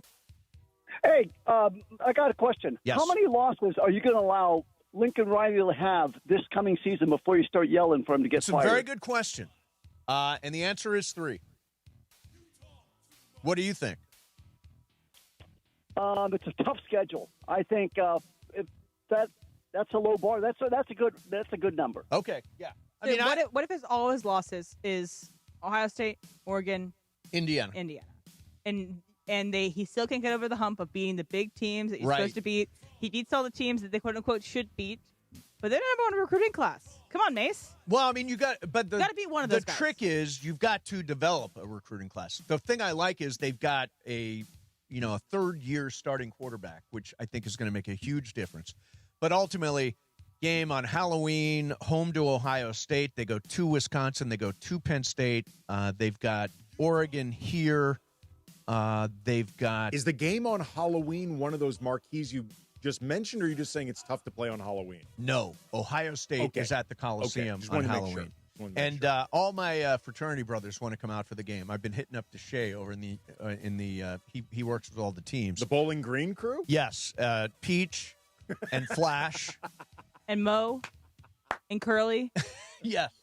Peach and Flash are the 2 big ones. What about Ace? Pert. Is Ace going to be there? Peach, Peach, Pert, Flash, and Ben. It's just like a regular name. What was your nickname? It was Mace. Mace? Yeah. Okay, so Mace goes all the way back. Oh, it goes way, way back because I was on the radio when I was at Bowling Green. Let's go to, how about Albert in Rancho Cucamonga? Albert, you're on Sports Graffiti. Hey, man, what's happening? Hey, guys, I'm so glad Andy's here today because Chris Morales said earlier Ireland couldn't give an honest Laker take if his life depended on it. So my thought last night with the Laker game is about the whole trip coming home, and I see me. Albert, I'm sorry, you're cutting in and out. You waited until John was gone just to cut out. Just to call. Just to try calling because John... Did Morales say Ireland can't give you an honest Laker take to save his life? That sounds like something Morales would do. I think if Ireland's life depended on it, he would lie about the Lakers. Still. Yeah, I still don't think he would. No. I At this point, it's like a Pavlovian thing. A lot of times, people don't realize it. If you don't watch on YouTube, John will sometimes, when we're having a Lakers conversation, take his paycheck from the Lakers and hold it up looking at it while talking. Let's go to Tony in Fillmore. Tony, you're on Sports Graffiti. What's up, man? Hey, how you doing, guys? Good. Hey, first of all, I want to say I just put my Dodger flag up over my garage. Yes. And secondly, I want to know how come no one's talking about Ed O'Bannon being the bullet behind this whole NIL thing? Can you guys comment on that? That's a really good. The Ed O'Bannon case was a name, image, likeness case from NCAA, the video game, right? Exactly, yeah. NCAA, the video game, and won that case. Now, I don't know what role that case played in the all of a sudden NIL being I think in everywhere. a lot of ways it laid the groundwork and sort of opened the floodgates. Yeah, like it opened possibilities for what we're seeing now. Tony and Fillmore, a good place I can direct you to is because there was a really good John Oliver piece on this and how he's connected to NIL. It's actually before NIL came through, and it's on YouTube. Just type it in, and he really breaks it down like on the granular level of He why. does break down the O'Bannon case and NIL? Yes. But okay. Before NIL was approved, it was when I was in college. So if you have a chance to, look at that. I kind of think John Oliver is too smart for me. No. You have smart glasses on. Oh, I do have You smart do have glasses. smart glasses. That's true. Let's go to Will in Santa Clarita. Hey, Will, you're on Sports Graffiti. What's up, man? Hey, how's it going, guys? Good. Love the show. Love all the shows. You guys make my drive. I drive all day, so I listen to all three, and I love it. Thank you very much, man. My question is kind of odd. Is Dr. Clapper back on Saturdays? Yeah. I tried calling in this past Saturday, and it was like a past show, and they weren't even answering the phone. I wonder if they forgot to pay the bill again, or... That's a very good question. Dr. Clapper's on every Saturday, Weekend Warrior Show at 7 a.m., and I think, Em, how would you describe I'm not it? sure if There's a he live... will be taking calls every Sunday. Right. I'm not Saturday. sure if that's maybe a Morales question that I can get a hold of for you. Yeah. So it might not be every Saturday, but it'll be occasionally. There'll be a show every Saturday. He won't necessarily take calls every Saturday. There's also a but chance- if you've got an injury, you can call me. I've got ideas. There's also too a chance that Mason Vision. Well, whoever this guy was, he was calling the old number, right? Not the new number, and It's that's like why nobody was picking It's up. like a stack of Pringles, and you put a gummy bear between each Pringle, and that's the spine. Well, Pringles and gummies sounds like your prescription for everything. Who doesn't love Pringles? They're good. They're really good. You should be in that commercial with Sabrina Carpenter. So I'll tell you this story. We generally do not ever fly business class, right? But we flew premium economy to New York when we went to New York in December. And so you get a meal as part of the deal. And when they came to give me my meal, it was like some sort of congealed meat with a side of broccoli or whatever it was. What's the deal with airline food? Yeah. I said, I will just have a can of Pringles. And I ended up eating 3 cans of Pringles on that trip. I ate only Pringles. They are delicious. They are really good. And man. by the way, did have a gummy beforehand. And that can keeps them so fresh. Oh, like yeah. as opposed to a bag. Oh, yeah. The can is the key. My parents used to have these specific things for my lunchbox that were the so you could take a couple Pringles and put them in a Pringle container. Really? Made by Pringles, so they stayed in their Pringle shape. And it was specific. I need to look it up and show it to you guys. Big Pringle. Let's go to John in Corona. John, you're on Sports Graffiti. Hey, John. Good afternoon, Maze. Good Andy afternoon. And Em. What's happening? Good afternoon. 2 quick things. Wanted to first just see what you guys' thoughts are, and then about the Lakers. Yep. If the Lakers, and then I want to talk about the Rams really quick. Okay. Circle back, but if the Lakers get healthy, get back, get Austin back, and everyone's healthy, and I know that's an if, I think they can make a run. How far? No one knows. But I think if everyone's healthy, even without picking up a two-way player. Okay. And then your thoughts. And then also, I wanted to circle back on the Rams on that 4th and 4. Yes. I haven't heard anyone really talk about they didn't have to go to the end zone. They had 4 yards for a first down. It's true. You're absolutely right. right. It was only 3 yards. I know it was only 3 yards before the end zone, but I would have thought they might draw up a play on a screen or something, a quick rollout to get a first down. What are your thoughts on that? Well, if you look at that play, and again, this is the one where Matthew Stafford threw a dart to Terrence Ferguson in the end zone when he wasn't open. really wasn't. I don't think there was any chance he was making a catch. The play was actually set up for Kyron Williams, and he was just blanketed. Yeah. And McVay said that they got lucky in dropping back onto Kyron. Right. So that the play was designed for Kyron. Now, if you tell me the season comes down to it wasn't 4th and goal, 4th and 4, 3rd and 4, and we're going to Kanata Mumfield and Terrence Ferguson, I'm like, come on. Give Puka, give Devontae a chance here. I would like to think that Sean McVay was not zigging when everyone else is zagging and thinking this is Mumfield time. Yeah. My guess is he couldn't get it to Nakua. Yep. Couldn't get it to Adams. He goes to Mumfield because he's got to throw to somebody. I mean, it was not a design play to Terrence Ferguson either. Right. I mean, consider the first down before that. They got it off Matthew Stafford's legs. Yeah. That is by far option the great 15. Scramble. A great scramble for Matthew Stafford. Maybe his longest run of the year. Honestly, I think close. I think he might have a 12-yard run. Yeah. Yeah. I put out on Twitter after that run at Cam Brothers. Yeah. Has there ever been a team with 2 starting quarterbacks, clear starting level quarterbacks in succession of each other that look less comfortable running than the Rams with Goff than Stafford? Yeah. And then somebody responded, yeah, the Lions with Stafford than Goff. Yeah, that's true. That's good. Matt Stafford in his prime did not look comfortable running. Not at all. Let's get one more in here, then we'll get Bergman in here. Let's go to Jerry in L.A. Hey, Jerry, you're on Sports Graffiti. What's up, man?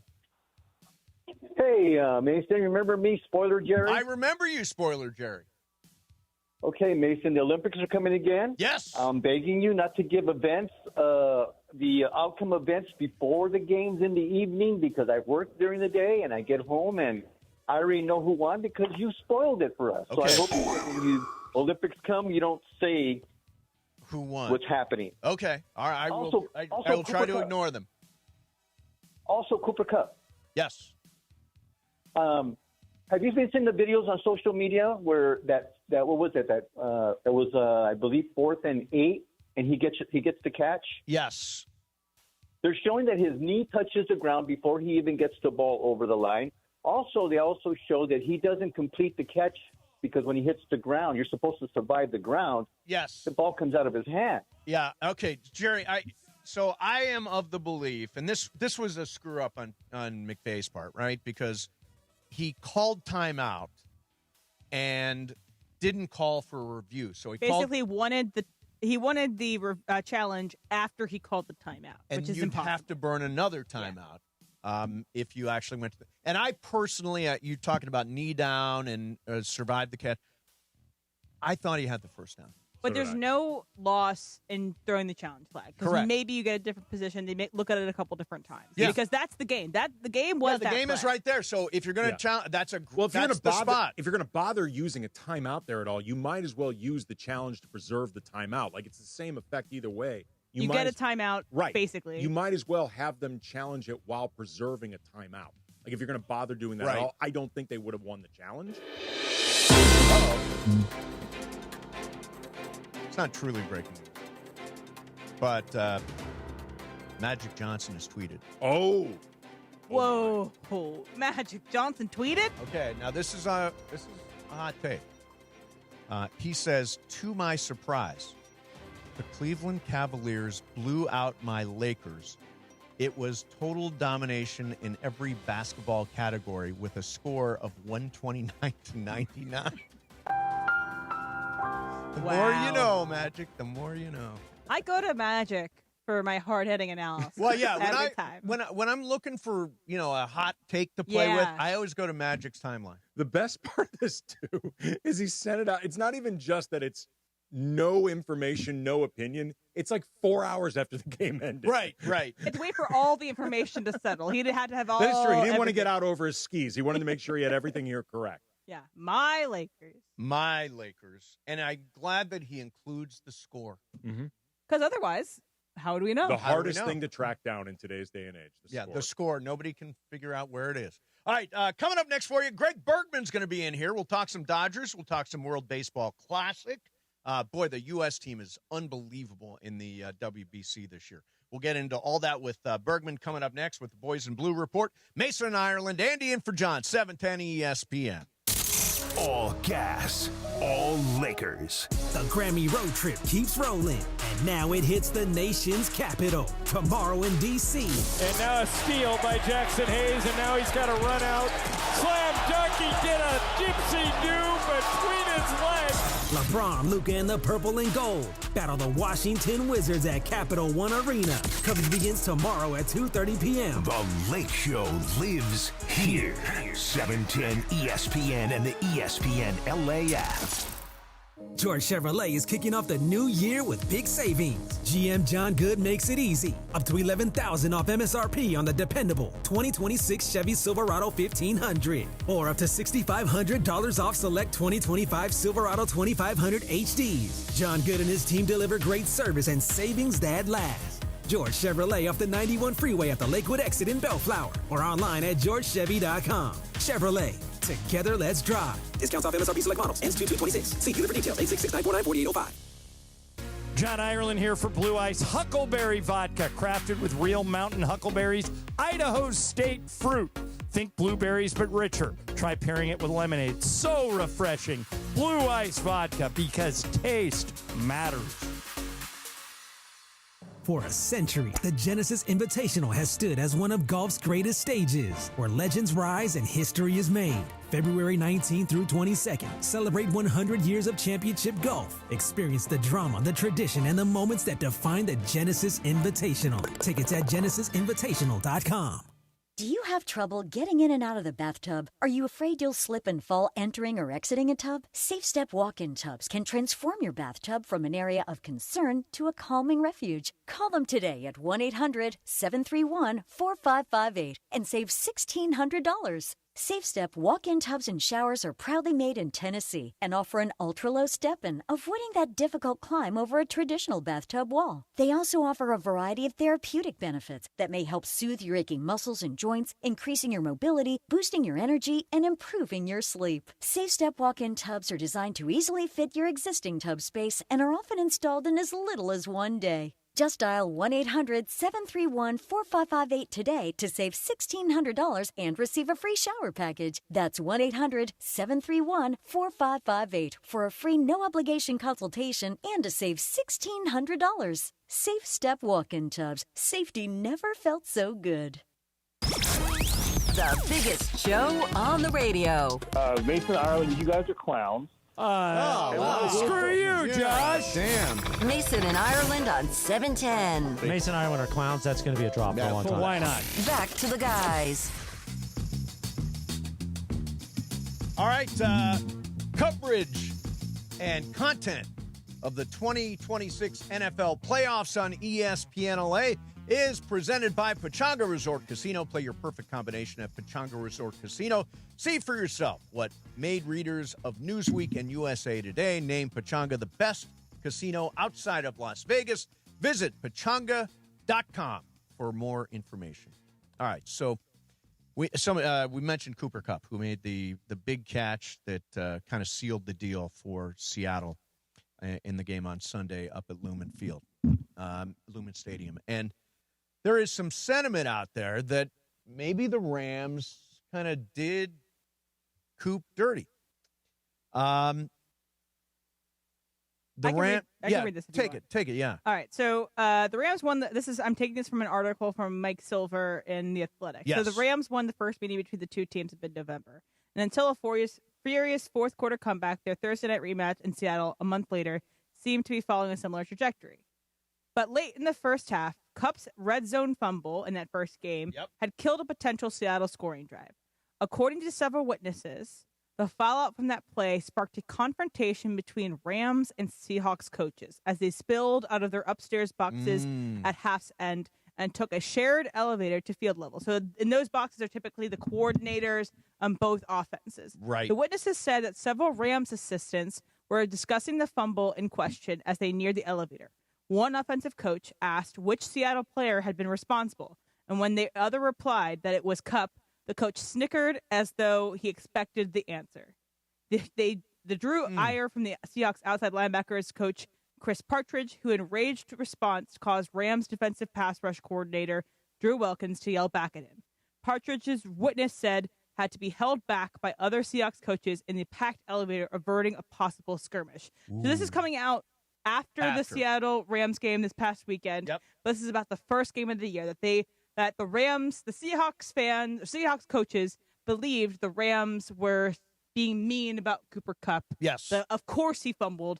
That's why we let go of him. That's why the Rams didn't offer him a new contract, let him go to Seattle. And they may have done Cooper Kupp dirty. Right. So if I go back and look at, and by the way, Cooper Kupp signed a 3-year, $45 million contract with Seattle. He's got an out after this year. After the season he had, I doubt he's going to take the out. I think he's going to keep the money. And he's under contract through 2027. You know, I would rather have had Cooper Kupp as my third receiver than Tutu Atwell, who we paid $10 million this year and caught a handful of balls. I agree with you that the Tutu Atwell was a mistake. I think that was not a great decision. But you have to look at what Cooper Kupp was doing the last 2 years with the Rams. Yeah. He was not productive. And as this article goes on to say, it does feel like McVay, one, realized how good Puka was. Two, he starts to design the offense around him, Puka. yes. And whenever the ball did go to Cooper Kupp in the last 2 seasons, it was a drop.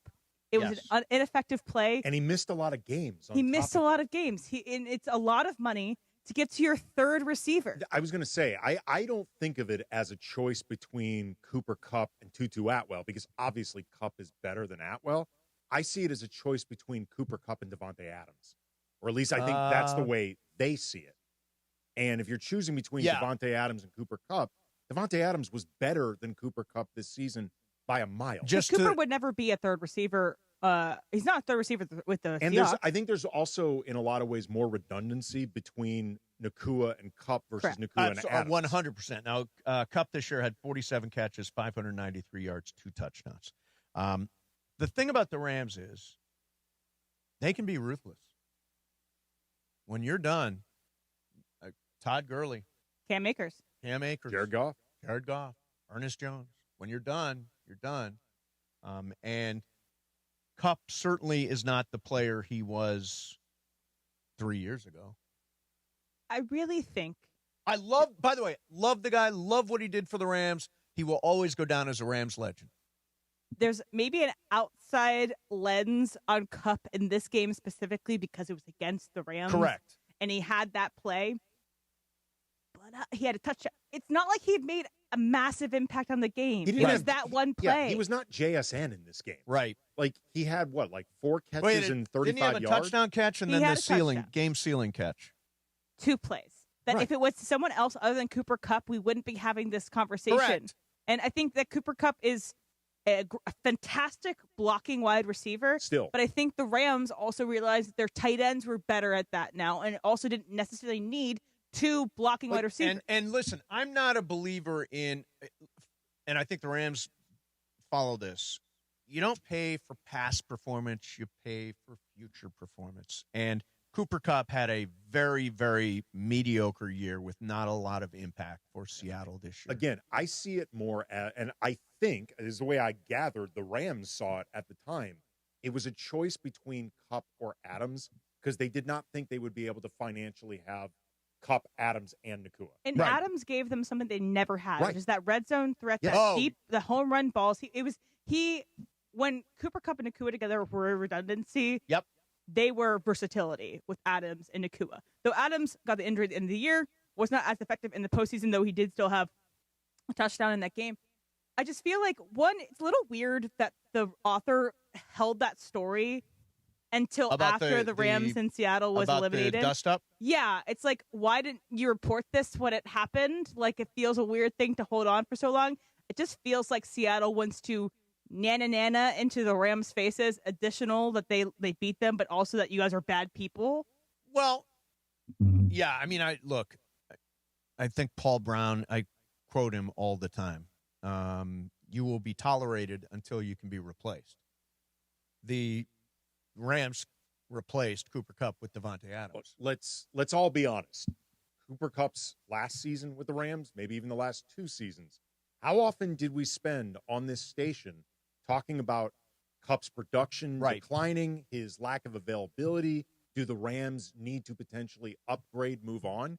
It's not like it caught any of us by surprise or shock or anger that they ended up going in a different direction than Cooper Kupp. Like, we're all being honest about it. If you had him on your fantasy team this year, you realize how little Cooper Kupp did this year. And listen to this. He went from 140, what a year. 145 catches, 1,947 yards, 16 TDs in 2021. Unbelievable year. But if you look at his catches after that, he went from 145 to 75 to 59 to 67 to 47 this year. Obviously, it's kind of a cliff. Yeah, and it's an age cliff, it feels like, an injury cliff. Yeah. A style of play. I mean, the guy plays incredibly hard with a lot of physicality. Like, the same concerns that we have about Nacua now in terms of the style of play and the impact on his career and his body. That's what we were talking about with Cooper Kupp. And by the way, sneak preview of coming attractions, we will reach this point with Puka too. Right. Yeah. And I assume that the Rams will be as cutthroat as they were with Cooper. And I think that I want to clarify too, this is not coming from Cooper Kupp. Cooper Kupp didn't speak to the media afterwards. He was all class. He talked to Stafford because they're close, and he said that no one reached out to him besides McVay and Stafford after that deal didn't go through. But it does feel like Seahawk fans wanting to dunk and say, ha, we got Cooper Kupp. And it's like, well, and Ernest Jones, too. And Ernest Jones actually has talked a lot about it. Right. And Ernest Jones is good, and I think that we also could have used Ernest Jones. Well, the Rams don't, as an organization, I mean, tell me what you Ramily. Ernest Jones thought he was going to get paid big, and the Rams do not really value the linebacker position. Well, we signed Nate Landman. And then his production went off a cliff. His production did fall off. Nate Landman was Landman was not exactly like a marquee signing. He was. Well, wait a minute. He got off to a really good start. I'm saying when they acquired him, he was for pennies. He had the peanut punch thing going on. But when they got him, it's not like everyone's like, oh bleep, they just got Nate Landman. No, not at all. But I get what you're saying, though, that sometimes the Rams feel like they have one way they do things. They do one thing one way. It's offense. And sometimes hubris comes before the fall. You lose by the things you don't address, which we've been talking about all week. They didn't address their secondary. They didn't address their special teams. But it feels at times, though, that the Rams are like, we'll win anyway with 60 points. And I don't think that that's going to be true forever. Yeah, definitely not. All right, Bergman's coming in here now. He canceled on us at 1:15. Yeah, he pushed us. He was like, I'm big-timer Bergman. I'm on a conference call with, Bristol or whatever he's doing. Yeah. So, anyway, I think we'll try to get Bergman in here. He's a tough guy. It's a really tough guy. He's like, basically 100 feet away from here. So we hope we can round him up. Does and bring Bristol him in. not know about the Boys in Blue? Boys in Blue report. Come on. It's bigger than Bristol. So we'll dunk in on some Dodgers coming up next with Bergman, Mason in Ireland, Andy in for John, 710 ESPN. Afternoons with DeMarco and Travis. From breaking down the game to breaking down headwear choices nobody asked for. I got a tip or no tip. Okay. Tip or no tip, LeBron would prefer to play in a do-rag. That's messed up. That is I thought you were serious. Come on, the dude can still ball, but there's some things we can't get away from. You see him work out with the do-rag on, you know he wants to play in that do-rag. You know. I bet he plays better in the do-rag. Come on. I mean, by the way, do you still rock do-rags? Every now and then. Do you do a do-rag? I do, yeah. When I have my braids. Okay. To keep it down, yes. Not every day, but because I get the dent. Yes. Yeah, for sure. Tight, especially if you sleep in it. I don't wear one in case you guys are going to ask me. I was waiting for that. Sports, culture, and conversations that only happen here. Afternoons with DeMarco and Travis starting at 3 p.m. on 710 ESPN. The all-new ESPN LA app and live on YouTube. Playing sports? Protective eyewear can help prevent serious eye injuries. Vision protection matters as much as helmets and pads. This National Eye Care Month tip is sponsored by VisionWorks. See the difference. Yamava Resort and Casino at San Manuel is giving away a Mercedes every Thursday in February. Club Serrano members play all month long to earn entries for your chance to win this powerful and luxurious full-size German SUV.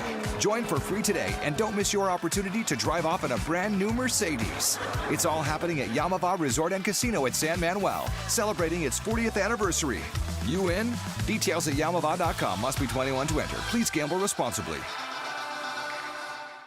A SoFi personal loan is here to help you achieve something once thought impossible: overcoming high-interest credit card debt. Walk the tightrope of your finances with one low, fixed-rate monthly payment, no fees required, and as soon as the same-day funding. That's right. Pull off your own debt-defying stunt with a SoFi personal loan. Visit SoFi.com/trick to learn more. Loans originated by SoFi Bank N.A. Member FDIC. Terms and conditions apply. NMLS 696891.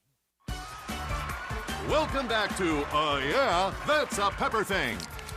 First up, we've got Harrison wrapping his Dr. Pepper in a tiny quilt so it feels at home. Oh, how tender. That's a Pepper Thing. And over to Becca, who's whispering affirmations to her can. You're sweet. You're unique. You're the best thing I ever poured over ice. She swears it makes it taste better. It's not a science thing, but it's a Pepper Thing. Why do they all do it? All for that sweet, delicious, truly one-of-a-kind taste of Dr. Pepper. It's a Pepper Thing. The biggest show on the radio, Mason and Ireland. They all pitch to Rojas. Hey, this is Miguel Rojas from the Los Angeles Dodgers. It's back! It's on its way! Out of here! Miguel Rojas! You're listening to Mason and Ireland Show. Mason and Ireland rolls on. So I say D. I say D-O. D-O-D. D-O-D-G. D-O-D-G-E-R-S. Team.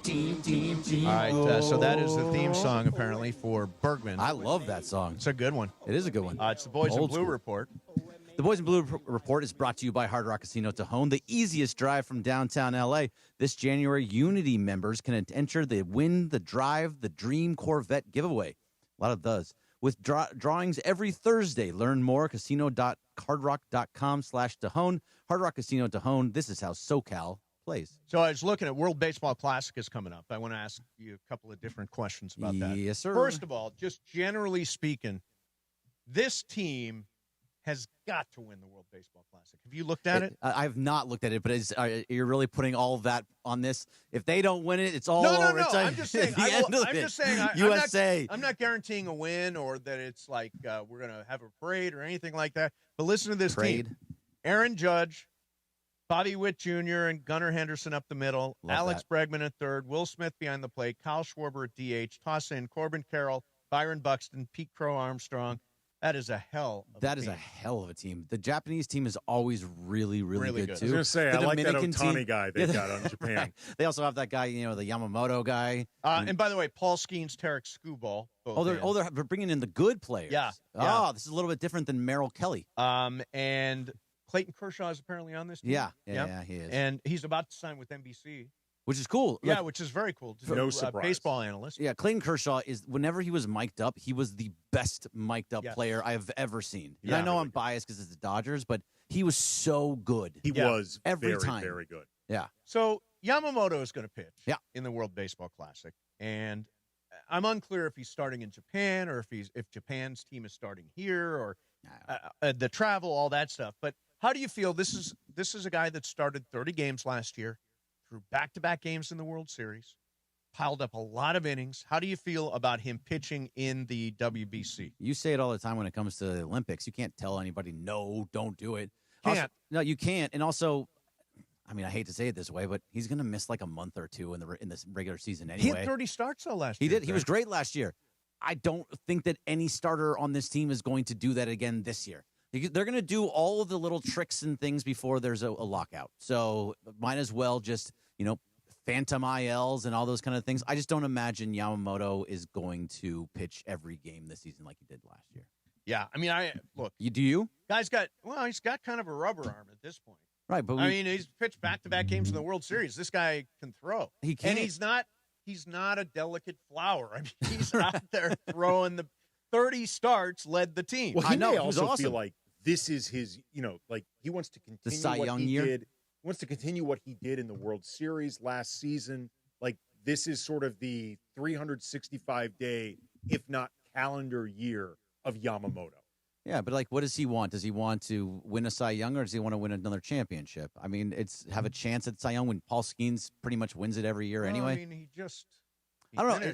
Am I like finished second? He finished second. No, he's really good, and if he gets a Cy Young, that'd be awesome. But I think him and the entire team is more worried about what happens in October versus what happens in the regular season. So the Dodgers have got the number 4 farm system in Major League Baseball. According to, because there's an Athletic article that has them second. This is ESPN. This is Oh, it's ESPN's. Okay, 4th on ESPN, second on the Athletic, first Kylie in McDaniel. baseball. The point is they've got a really good farm. Oh, they do.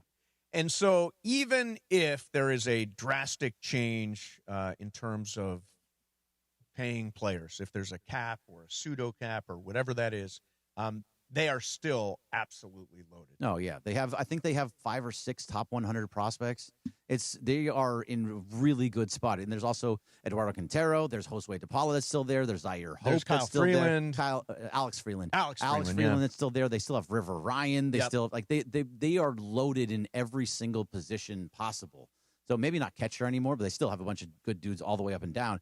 They're going to be fine no matter what happens because how this organization runs from top to bottom is amazing. They pay attention to every single thing, and I think I heard, maybe it was Beto I was talking to, they treat their minor leaguers better. They treat them like major leaguers. They've got like catering and dietitians and stuff like at AA. They fly places. They don't just ride on a bus, or like they treat everybody well, and so people like to be in this organization. Yeah, that's why players are like, I want to sign with the Dodgers. Yep. Not only do I have a chance to win, but they know how to treat people. Kyle Tucker, it's not that other teams were not willing to pay him. Like, the Blue Jays tried to pay him a lot of money. The Mets tried to pay him a lot of money.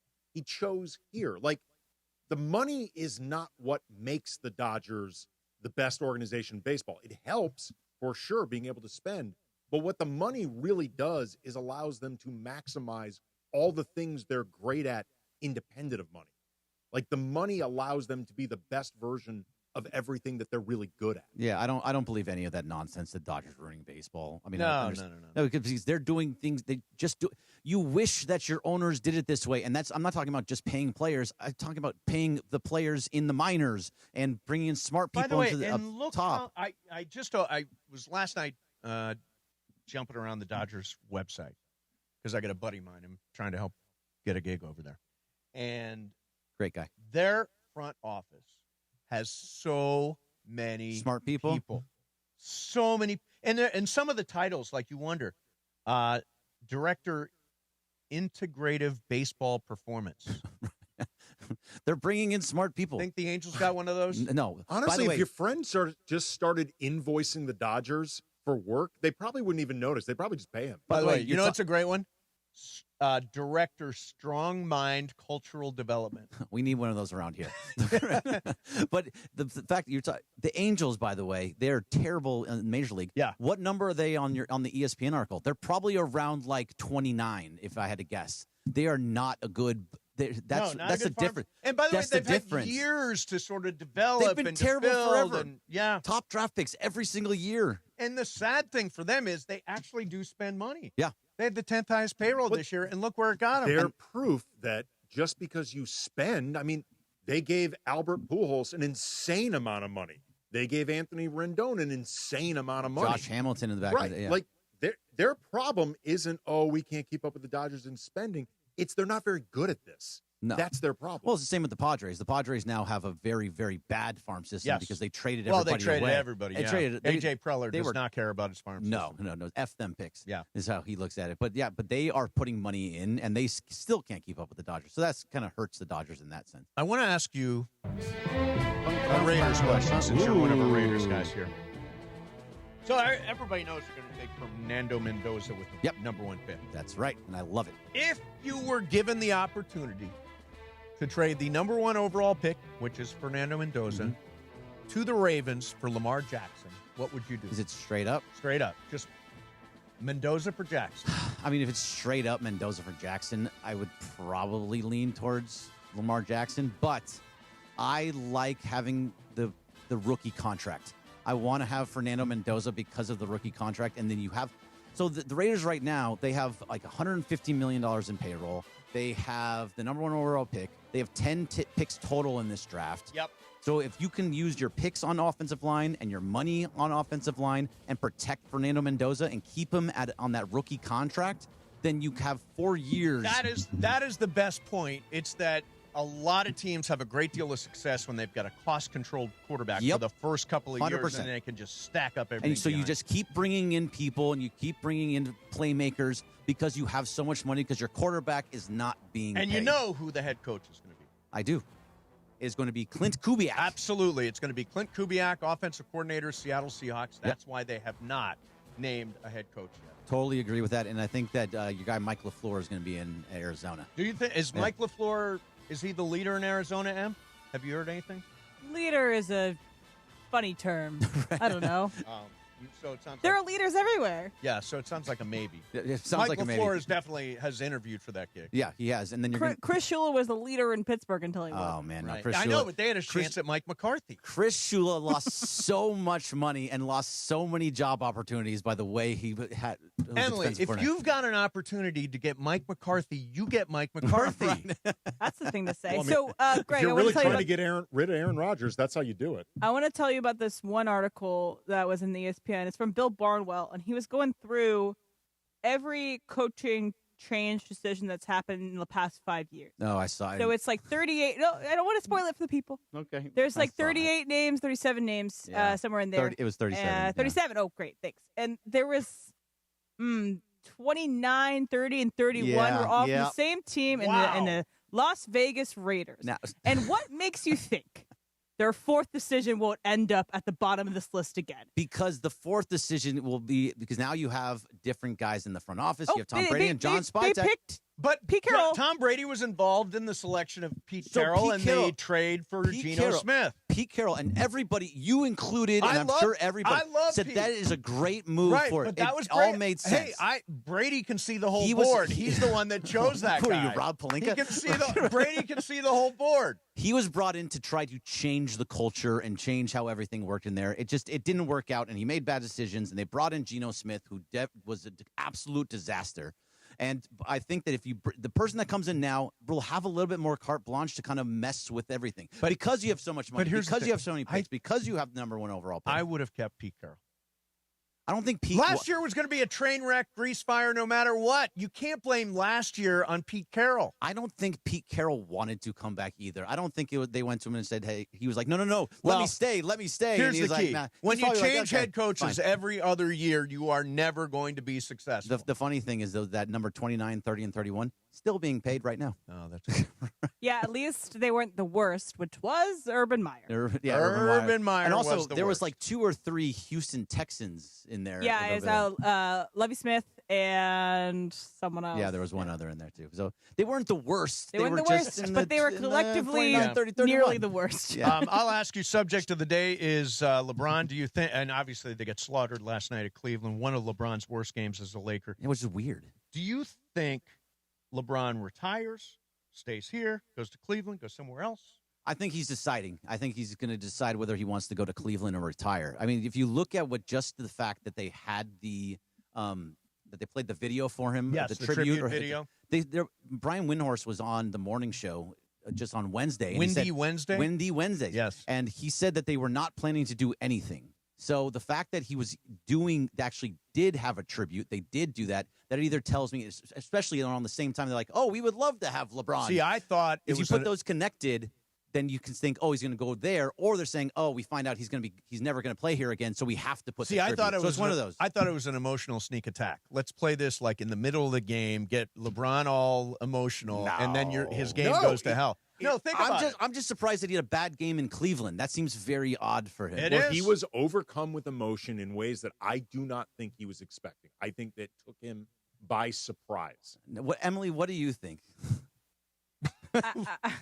I didn't see the tears. Yeah. Right. I don't think it felt a little put on. Wait a minute. Whoa. dude. You cynics. You guys are all agree. I tend to go I've- with Emily stop here. with the I've seen the cynicism. Space Jam remake. He's not that good of an actor. I don't think he did a good job last night either. I thought he was convinced. Razzie honestly. Award Okay. for last night. I thought Let's just think about what happened last time someone was throwing a tribute video with the Lakers. It was Luka last year. He got really emotional, and I know that was real. That was very real because he LeBron wanted to be there.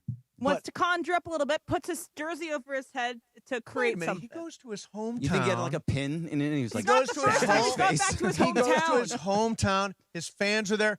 His son For the is there. 25th time he's gone back to his hometown. His It's not the son first is time. there. But His mom is there watching her son- grandson. His son was there last year too, right?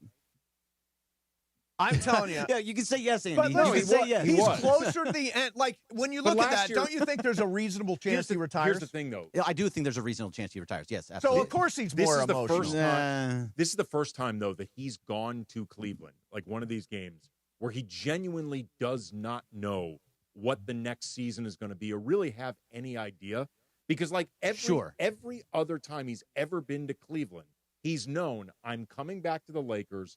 This is definitely not the last time. Like, he's had the plan in place. This is the first time that a team's ever had an exit ramp off LeBron before LeBron's had the exit ramp off the team.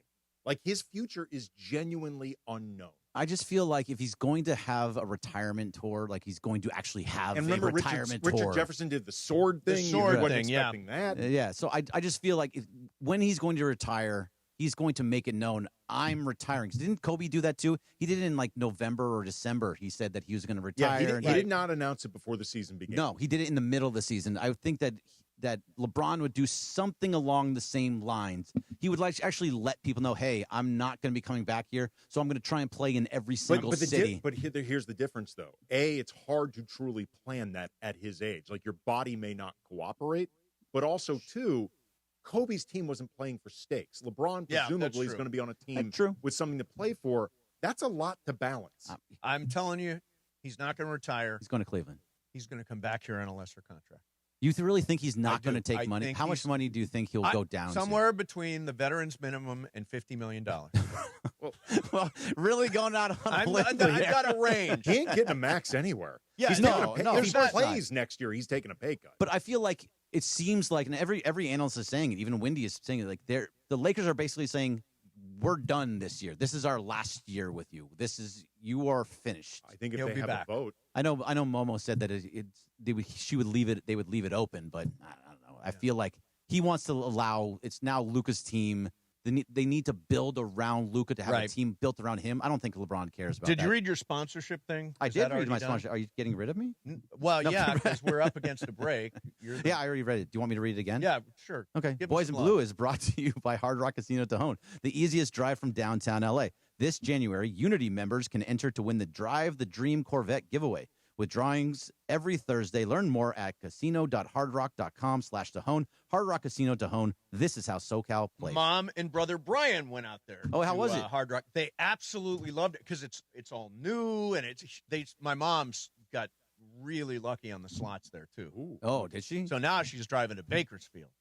Take me to Bakersfield. Hey, look, if you're going to win, then go as far as you need to go to. Exactly. All right. Thank you very much, Bergman. Thank you. It's a Cosm Ticket Thursday. Call 213-799-0139 right now. If you're caller number 7, you got a pair of GA tickets to watch Lakers-Knicks at Cosm, Los Angeles this Sunday at 4 p.m. Experience the energy of the crowd and the game like never before, only with ESPN LA. Again, caller number 7. 213-799-0139. Good luck. Coming up next for you, Cam Newton is just like us. He hates Notre Dame. We'll do that next. Mason and Ireland, 710 ESPN.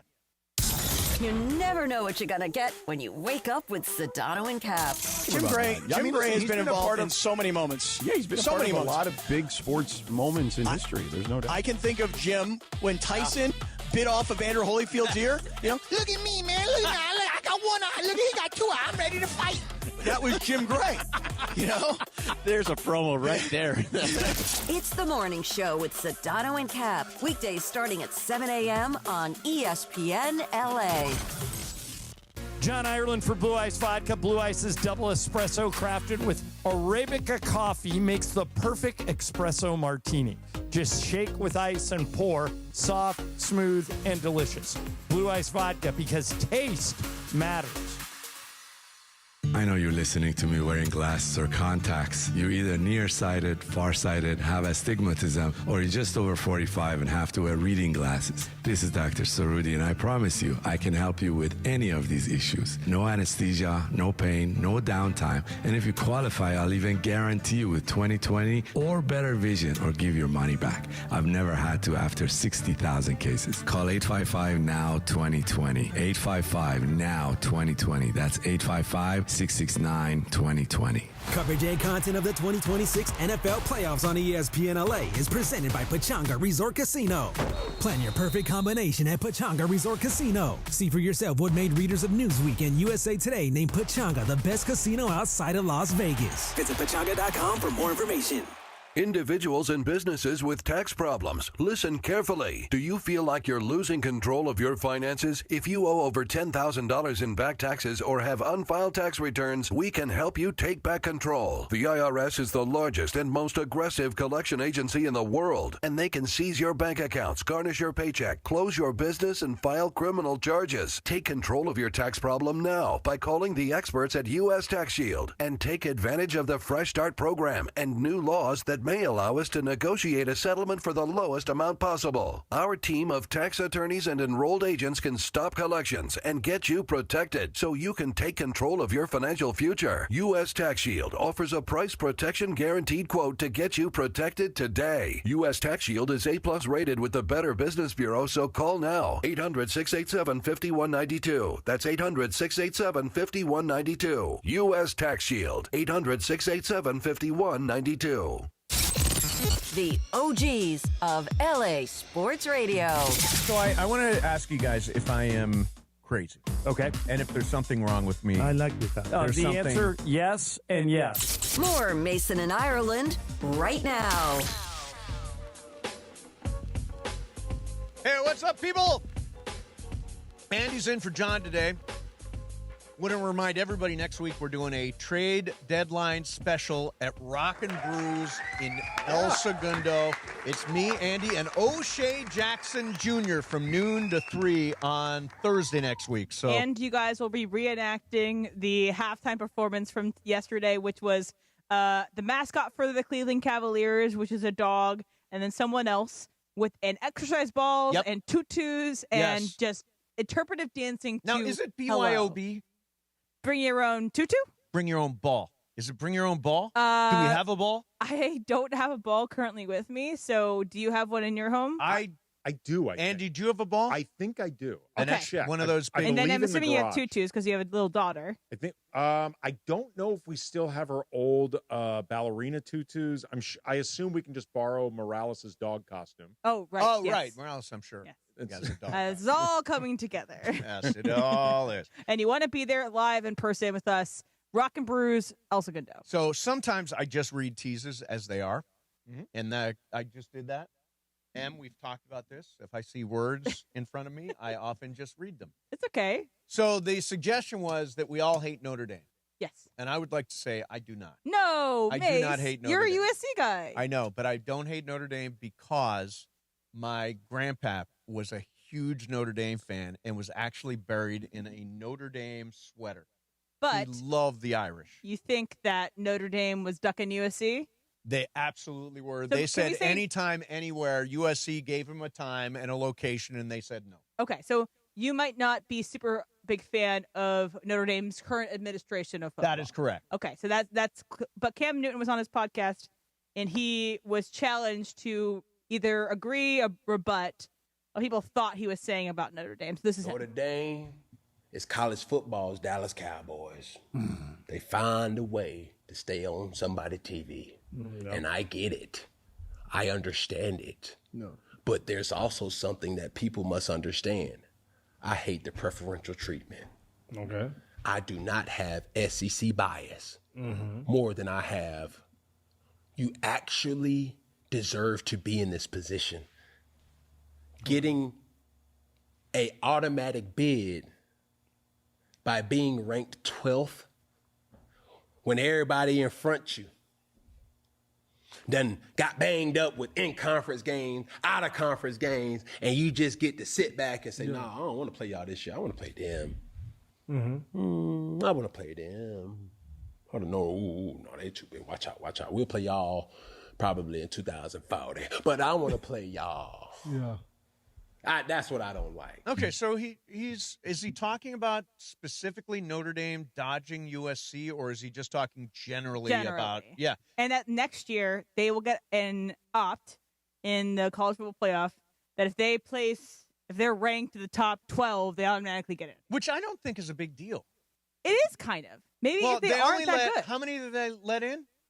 12. 12. So if Notre Dame is number 12, they get in. But what if 13 is Texas and they actually had a difficult schedule? And maybe they won the conference championship. I will say this one more time before I say it a whole bunch of other times. If you lose 2 or less, you're in. That rule was true again this year. Nobody that had 2 losses, of the major Big Ten, SEC, Big 12, all those, nobody with 2 or less losses missed. But I think what Emily's saying is that not all 2-loss seasons are created equally. Right, but this year, was there any 2-loss team in the Big Ten, SEC, Big 12 that missed the playoff? I don't think there was. I don't have it in front of me. Yeah, I don't think there was. But you could argue, or at least I don't even mean necessarily Notre Dame specifically this season, but just in general, that some 3-loss seasons are more impressive than a 2-loss season, depending on the quality of your schedule, who you played against, what happened in those losses. Like, I think there could be times where a 4-loss season, depending on who you play. No. Yeah. There will never ever be a 4-loss team in the playoffs. Yes. Ever. No, I'm not saying there will be. I'm saying there could be. I don't think you there make can an be. argument. Why? You can make an argument, but a team that loses 4 games is never going to be in the playoffs. But what if they play a considerably harder They lost slate? 4 times. Right. How, seriously. But the team that lost twice playing an easier schedule likely would have had 5 losses if they played that team's schedule. USC plays a beast of a schedule. If they lose 4, they do not deserve a sniff at the college football playoff. They just don't. I think you can make an argument that they deserve it over some of the automatic bids that get in. Well, that's a different conversation. But it's the all automatic bids are stupid. JMU and Notre Tulane Dame is should an not have been automatic in the bid. playoff. Right. That's what I'm saying. Like, it actually does matter in this context because they're getting essentially the same treatment. They don't have to play a conference championship game, so they don't get another loss. So let's say UVA doesn't play their conference championship game. They're a 2-loss team in the ACC, and they go to the playoffs. But because they play in the conference championship game, they get a 3rd loss, and they don't make it. Notre Dame doesn't have to play a conference championship game. Well, there was one team from the ACC, right? Yes, Miami. Who didn't play in the conference championship game. Yeah, but by the way, that's a wrinkle everywhere. There are Big Ten schools that don't make the conference championship And Miami game. was a 3-loss team. Were they a 3-loss team? They were 13-3. This is why they weren't in the conference championship. But the 3 was... I think the 3rd one was the national championship game, was it not? Okay, what? I can go back and find it. Yeah. I think that was the national championship game. What I'm saying is Notre Dame gets preferential treatment because they don't have to play a conference championship game. They don't have that loss against them if they do lose in a conference championship game. Let's look at Notre Dame's schedule next year while we're at it. Notre Dame's schedule, because now they dodged USC.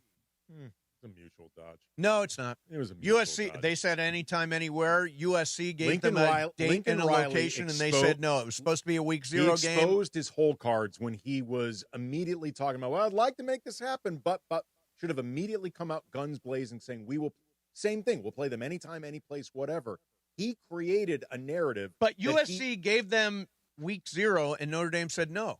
Notre Dame would say, we gave you week X. And but you they're said the no. ones that said anytime, anywhere. Doesn't matter, though, because Lincoln... If you say anytime, anywhere, then you should accept week 0. Right, but Lincoln Riley made it clear. He was already creating the preemptive, we can't play this game because of... And he was revealing his own feelings in this. But they specifically said, we can't play a non-conference game in October when we are in the middle of the Big Ten And from Notre Dame's perspective, and I want to make it clear, I think Notre Dame was also ducking USC just for different reasons. Well, they were. Right. They're duckers. From their perspective, that's a you problem. That's not an us problem. And I will say, Cam Newton's point that Notre Dame stays in the media like the Dallas Cowboys, I think that's even more beneficial to a team in college football when so much of whether or not you get into the playoffs is based on narrative. Oh, yeah, for sure. A huge part of it, yeah. And by the way, Notre Dame is great for college football, great for the game. They're the biggest. They're one of the biggest national brands we have in college football. And I just roll my eyes at them. Of course you do. By the way, their schedule next year is really, since they dodged USC, the schedule is so soft. Home Wisconsin, home Michigan State, at Purdue, at North Carolina. Come on. Home Stanford, please. Then they go at BYU, which could be a tough game. That's who they replaced USC with. Home Miami, that's a tough game. Then home BC, Boston College, home SMU, and at Syracuse.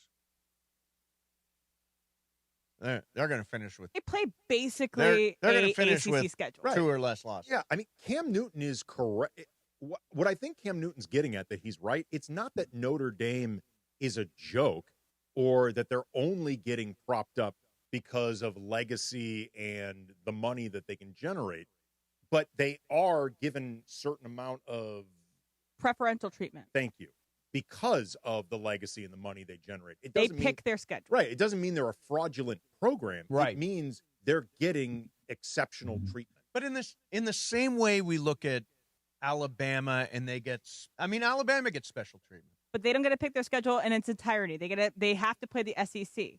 They get to pick their non-conference schedule, which everybody gets to pick. Yeah, which is like USC's non-conference schedule now. Yeah, I think no, and that is an absolute true story. My grandfather was buried.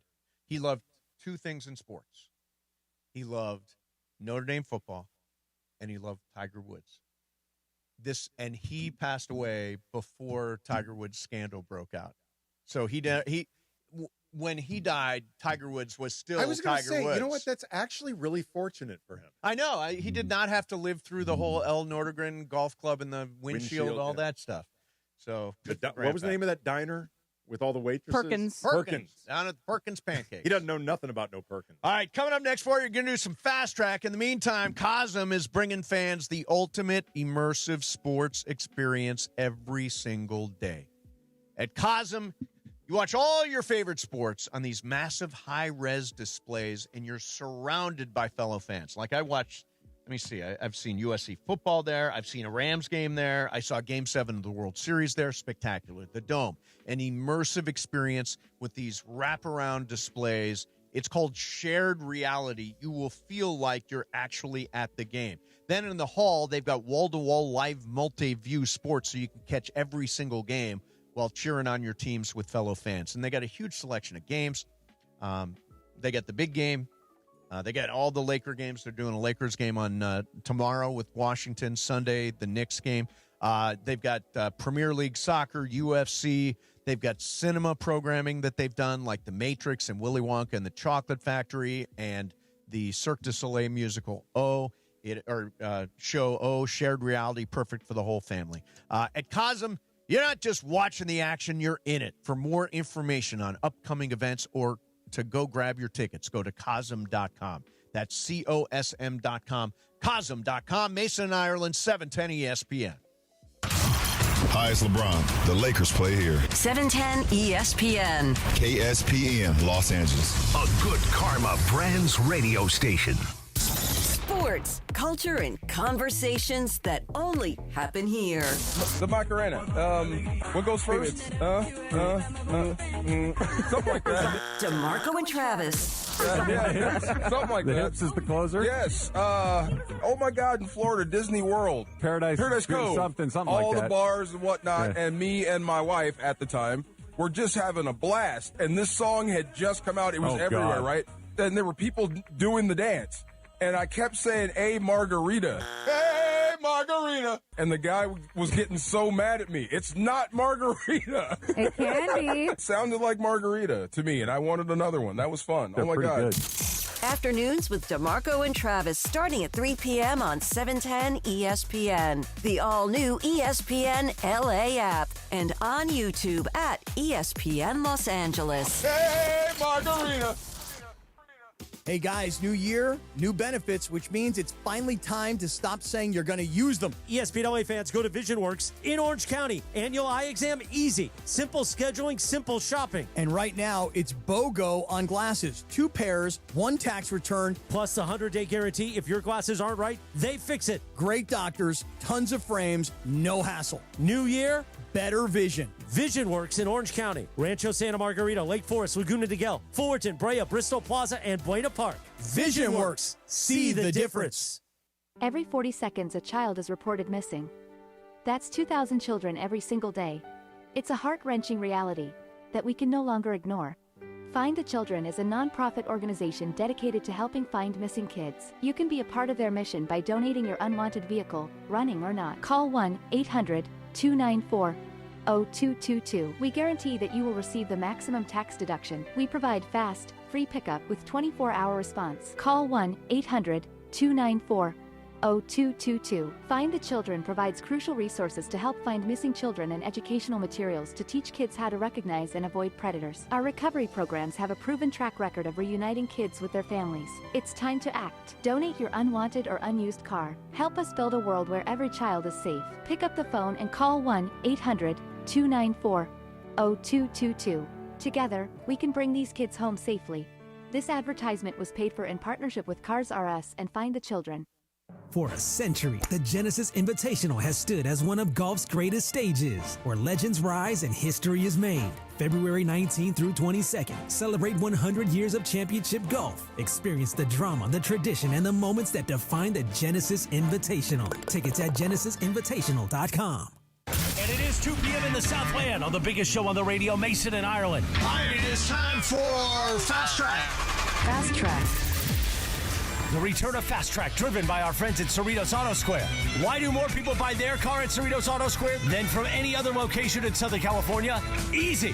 With 24 dealerships side by side, car shoppers can find the right car at the right price at the right location. Cerritos Auto Square. Learn more at CerritosAutoSquare.com. Time for Fast Track. Down low is 350 cube, 3.25 horsepower, 4-speed, 410 gears, 10 coats of competition orange, hand rubbed lacquer with a blue plain manifold, open race cams. Fast Track on Mason in Ireland. Time for Fast Track. Take it away, Mace. All right, this has just come in. It is from Mike Trudell, who says Austin Reeves' calf questionable for tomorrow's game at Washington, which is upgraded. And Luka Doncic questionable due to the left ankle thing from the tweak in Cleveland, where they had the stupid thing where the floor is like elevated and there's like a step off, and it's idiotic. That is bizarre. Oh, it's idiotic. That's the latest. So Luka and Austin both questionable for tomorrow. Zoom, man. Before I get to my fast track, it's Kings game day. Yeah. Pre-game coverage starts at 3:30 p.m., leading up to kickoff or face-off at 4 p.m. as the Kings take on the Sabres. After the game, keep it here for Kings Talk with Sam Vitesh. Your spots react and break it all down. Catch every moment. Just tap the Kings play-by-play tile on the all-new ESPN LA app, home of the LA Kings. So bear with me here. I'm going to be a little nerdy. So yesterday I watched a movie on the Criterion channel called Grizzly Man. And if you guys don't know Grizzly Man, highly recommend it. I didn't really know much going into it, like basically nothing, except for that it was by this guy named Werner Herzog. Herzog. If you don't know who Werner Herzog is, he's a German filmmaker. And he has that line in Mandalorian that goes, "I went to see the baby." Like, yes. Even if you don't know who Werner Herzog is, you know who he is. You've heard his voice. You've heard his voice, sure. And so, anyway, I was watching the movie and hearing him narrate this incredible documentary about this man who lives amongst bears and tragically didn't go dies. well. Did not go well. It happens early in the documentary, so it's okay because they figure out. I live with bears. Oh, yeah. What could go wrong? But anyway, I was like, gosh, everyone says that Morgan Freeman should be the narrator of your life. Like, he's done the voice of God. He's done the March of the Penguins.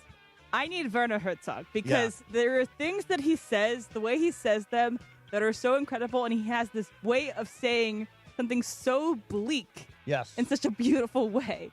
So, if you had to have someone do the narration of your life, who would you want it to be? Gilbert Gottfried. I think it would be absolutely amazing. Would it not? The late, great Gilbert Gottfried would narrate my life. Andy? It's hard to top Gilbert Gottfried. First name that came to my mind. Steve Mason. Exactly. Robert Redford had a great voice. He had a great voice. He had a really good voice. You know who's got a good voice? Matt Damon, actually, is a good narrator voice. Yeah. He did The Inside Job, which is a great documentary. Redford's the first guy that came to mind. Brian? First guy that came to mind, maybe it's just recently, but Alan Cumming. I feel like Alan Cumming that'd be a good one. Oh, yeah. A little Scottish. Yeah, right? Yeah. And Alan. Traitors tonight. Traitors tonight. Traitors. Traitors tonight. Who's going to get banished? Who's your guess? Banishment. It can't be Colton. Too easy. Renna. Oh. No, we need Renna forever. I know. I like Renna there, but I think they're all He's on the onto hot her. seat. They're all onto her. Yeah. All right, Brian. Fast track. I know when Bergman was in here, we touched on Kershaw, supposedly signing a deal with NBC. MLB Network is really the big powerhouse here in MLB coverage.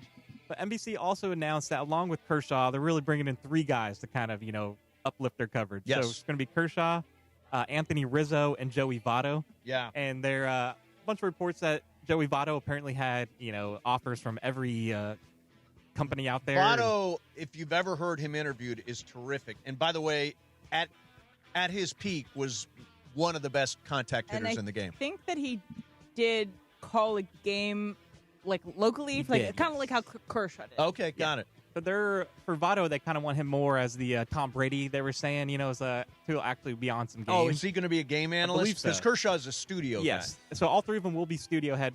My question here is, NBC bringing back the coverage for Sunday Night Baseball? It's fantastic. These 3 names will get you to watch. Absolutely. And I think I'm a huge fan of what NBC has done. The fact that every Sunday night will be either Sunday Night Football, Sunday Night Basketball, Sunday Night Baseball, every single Sunday night, I think is unbelievably cool. I think it's great for baseball. I think it will feel like the official. I mean, ESPN did it for years, but for some reason, the context of every Sunday, NBC's got a game of. You live on the Peacock every Sunday. Yeah, the Peacock is very useful. I think NBC's got it going on. Those are good hires. Those are really good hires. And by the way, the Olympics this year, and the guy called in. We'll talk about how to handle the Olympics results, because how do you handle Olympics results? Like, it's all going to be done by the time probably we get done with our show. Yeah. And then there'll be a primetime package, but you will have been able to watch it all live on Peacock, because every event is live on Peacock. I think what we do for any event that happens during our show is that we have to talk about it. If it's a sporting event that happens during our show, we'll talk about it. Yes. Yeah, I'm look, in agreement.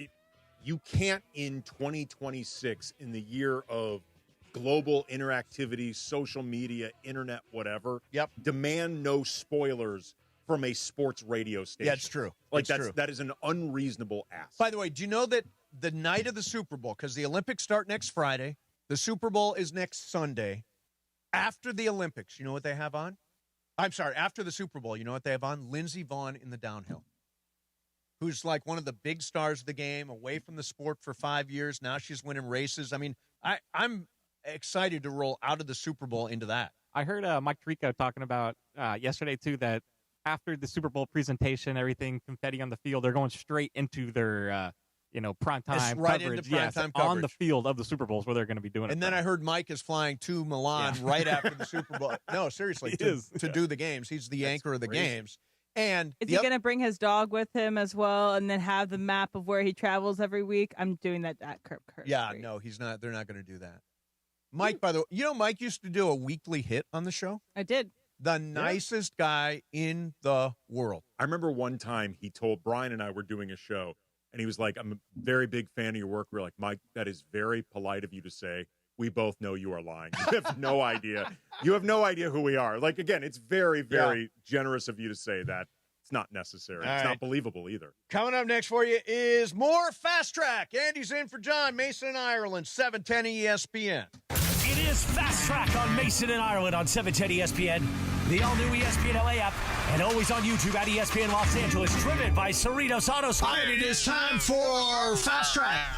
Fast Track. Why do more people buy their car at Cerritos Auto Square than from any other location in Southern California? Easy.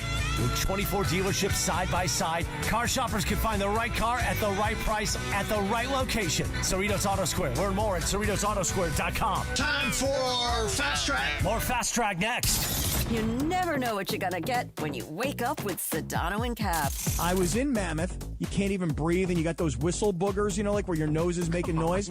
And, dude, I have been picking my nose relentlessly. For all of my nose pickers out there, everybody who sits at a red light and picks your beak. Have you been in a meeting recently? George, I am now conscious of not picking my nose while on Zoom. Sports, life, zero filter, and absolutely no shame. Sedano and Cap in the morning. Weekdays starting at 7 a.m. on ESPN LA.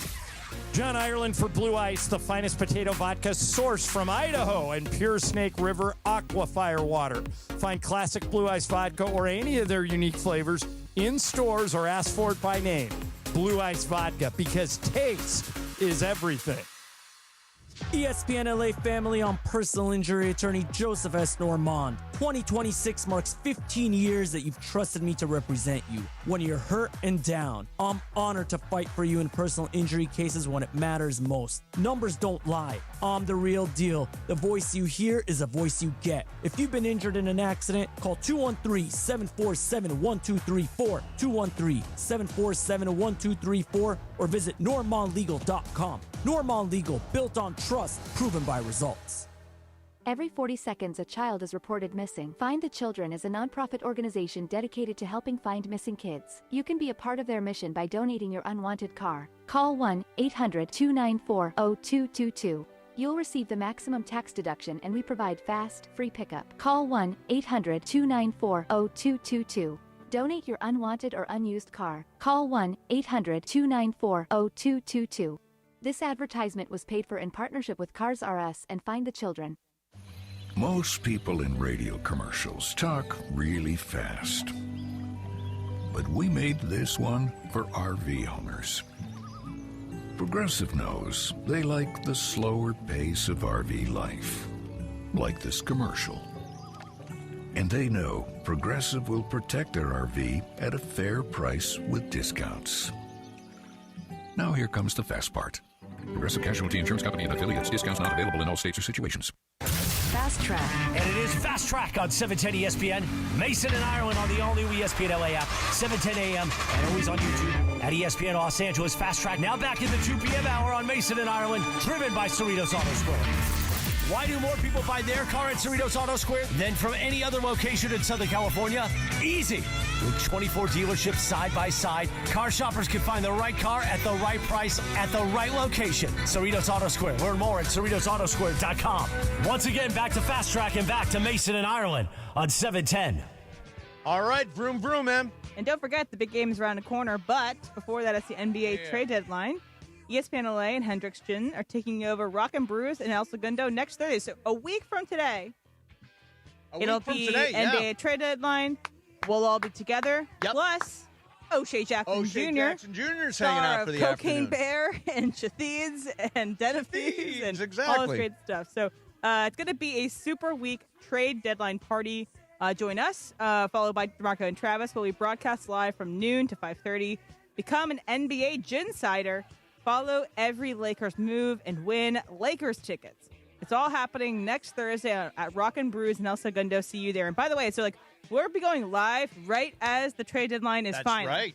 So we'll have all the information. We'll be following all the threads. It's going to be really exciting, guys. And by the way, I want a huge crowd for this one. I want a really big... O'Shea's there. It's the Lakers. It's the trade deadline. Maybe Giannis gets traded. Exactly. Come on over, Rock and Brews in El Segundo. Yeah, take your lunch break. Come and watch us. That'll be great. So, Champions League is happening right now. And if you don't know what the Champions League is, it's every European league competing against each other to go win a cup. Okay? So, it's right now, but not the playoff stage. It was just the group stage. And in order to win the group stage, it's not just wins and losses. It has to do with goal differential. So you have to win on aggregate. The game is coming down yesterday between Benfica and Real Madrid. Okay. Benfica is up 3-2. So you're like, oh, they're winning. Whatever. No, they need one more goal to advance. They have to win on goal differential, so they need another goal. Okay. It is the 98th minute. Their goalkeeper, Benfica, comes out of their goal, is in the set piece, and this is what happened. This is the Spanish call of this. Ahora entonces que no lo sepa. Va a levantar Aursnes, la última, va el centro, Trubin, ¡claro que sí!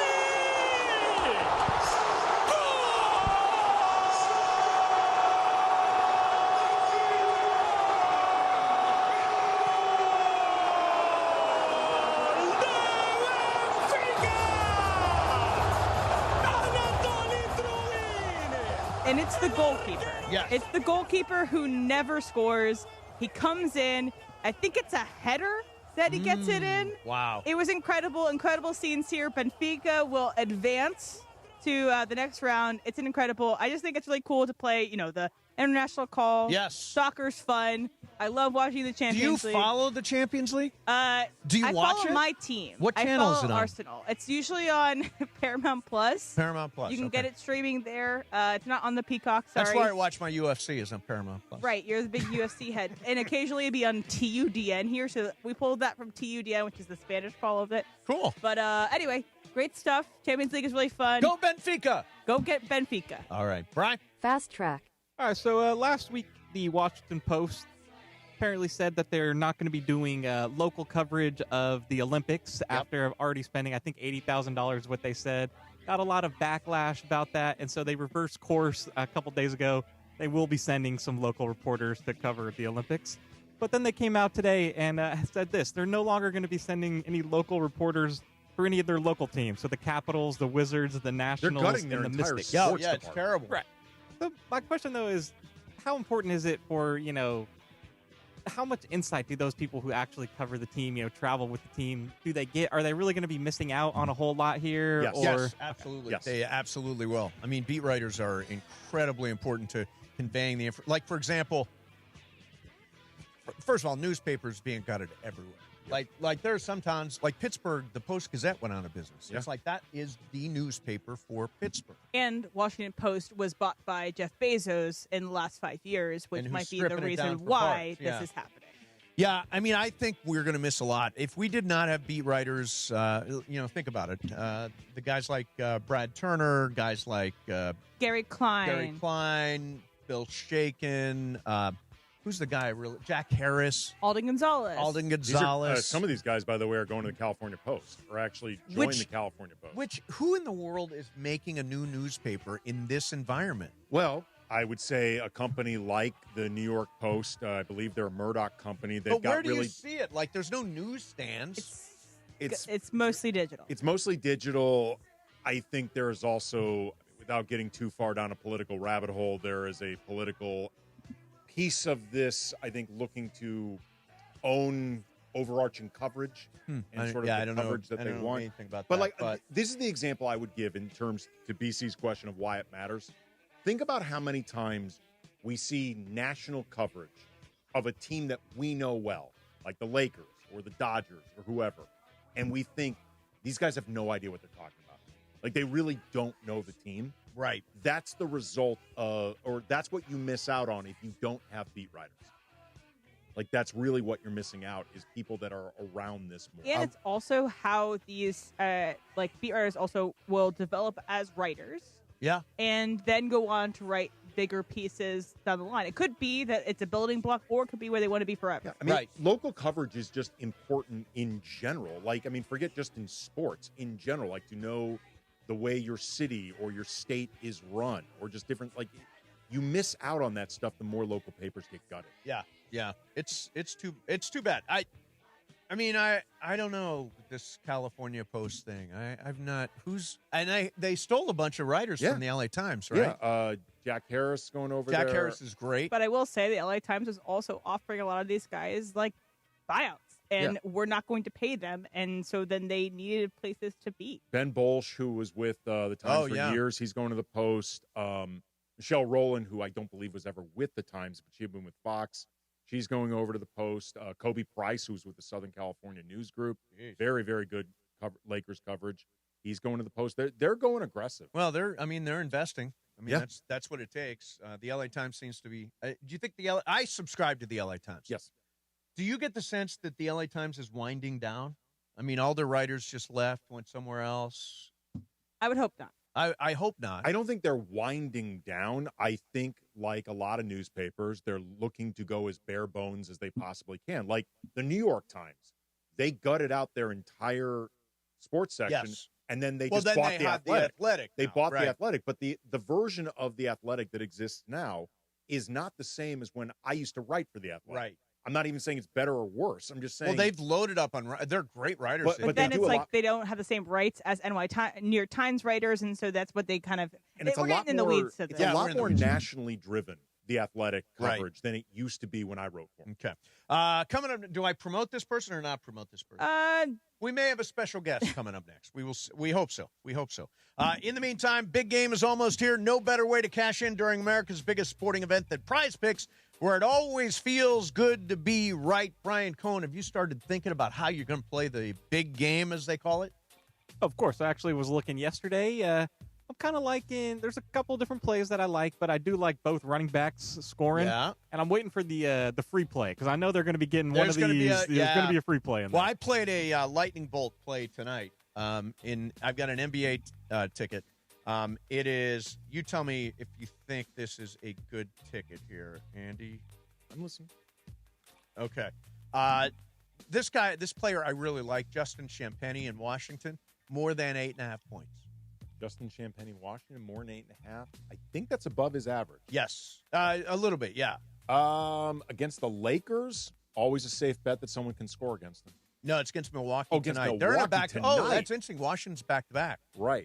VJ Edgecombe, the rookie, more than 7.5 points. Andrew Wiggins, who's on my fantasy team. Take VJ more than. Yeah, I did. Andrew Wiggins, more than 15.5. KD, more than 19.5. Cade Cunningham, more than 18.5. That is my ticket. Ooh, that's spicy. Oh, and I added Drake May, just one passing yard. That just there it came is. in. Okay, there we go. There it is. So he's questionable right now in these practices. I know he's got an injury thing that we'll keep track of. Anyway, if you're not playing Prize Picks, it's so easy. All you do is pick 2 to 6 players, pick more or less on their stat projections, and send in your lineup. Prize Picks has got early payouts. If your lineup gets off to a hot start, now you got the option to cash out those winnings before the game even ends. You can copy lineups with one click with the new social feed features. I'm telling you, it doesn't matter. NBA, college basketball, the big game, all that stuff is available on Prize Picks. I play a lineup every single day, and right now, download the Prize Picks app. Use code MACE, M-A-S-E, for $50 instantly in lineups when you play $5. That is code MACE, M-A-S-E, on Prize Picks. $50 instantly in lineups when you play $5. Prize Picks, it is good to be right. Got to be present in certain states. Visit prizepicks.com for restrictions and details. Mason and Ireland, 710 ESPN. This is what happens when you show DeMarco Farr a picture of Travis Rogers throwing heat back in his college baseball days. I am loving these pictures. The one of you pitching is outstanding, bro. Yeah, I gotta put it. You look like Earl Hershiser here. Look at the neck vein. Yeah, I was young and strong. Your right leg is above your head. That hasn't happened in 20 years. It's been a minute. It's been a minute. Was that like you learned how to do that? That was part of your process to pitch your leg? I mean, he was pitching. There comes a point where you just know how to do it. I just want to get in the mind of this Travis. Like, this is you as you were 16 right here. No, I was 20. You said sophomore. Oh, this is college. Yeah. Sophomore in college. Yeah. Oh, yeah. What was going on in there? Yeah. Oh, yeah.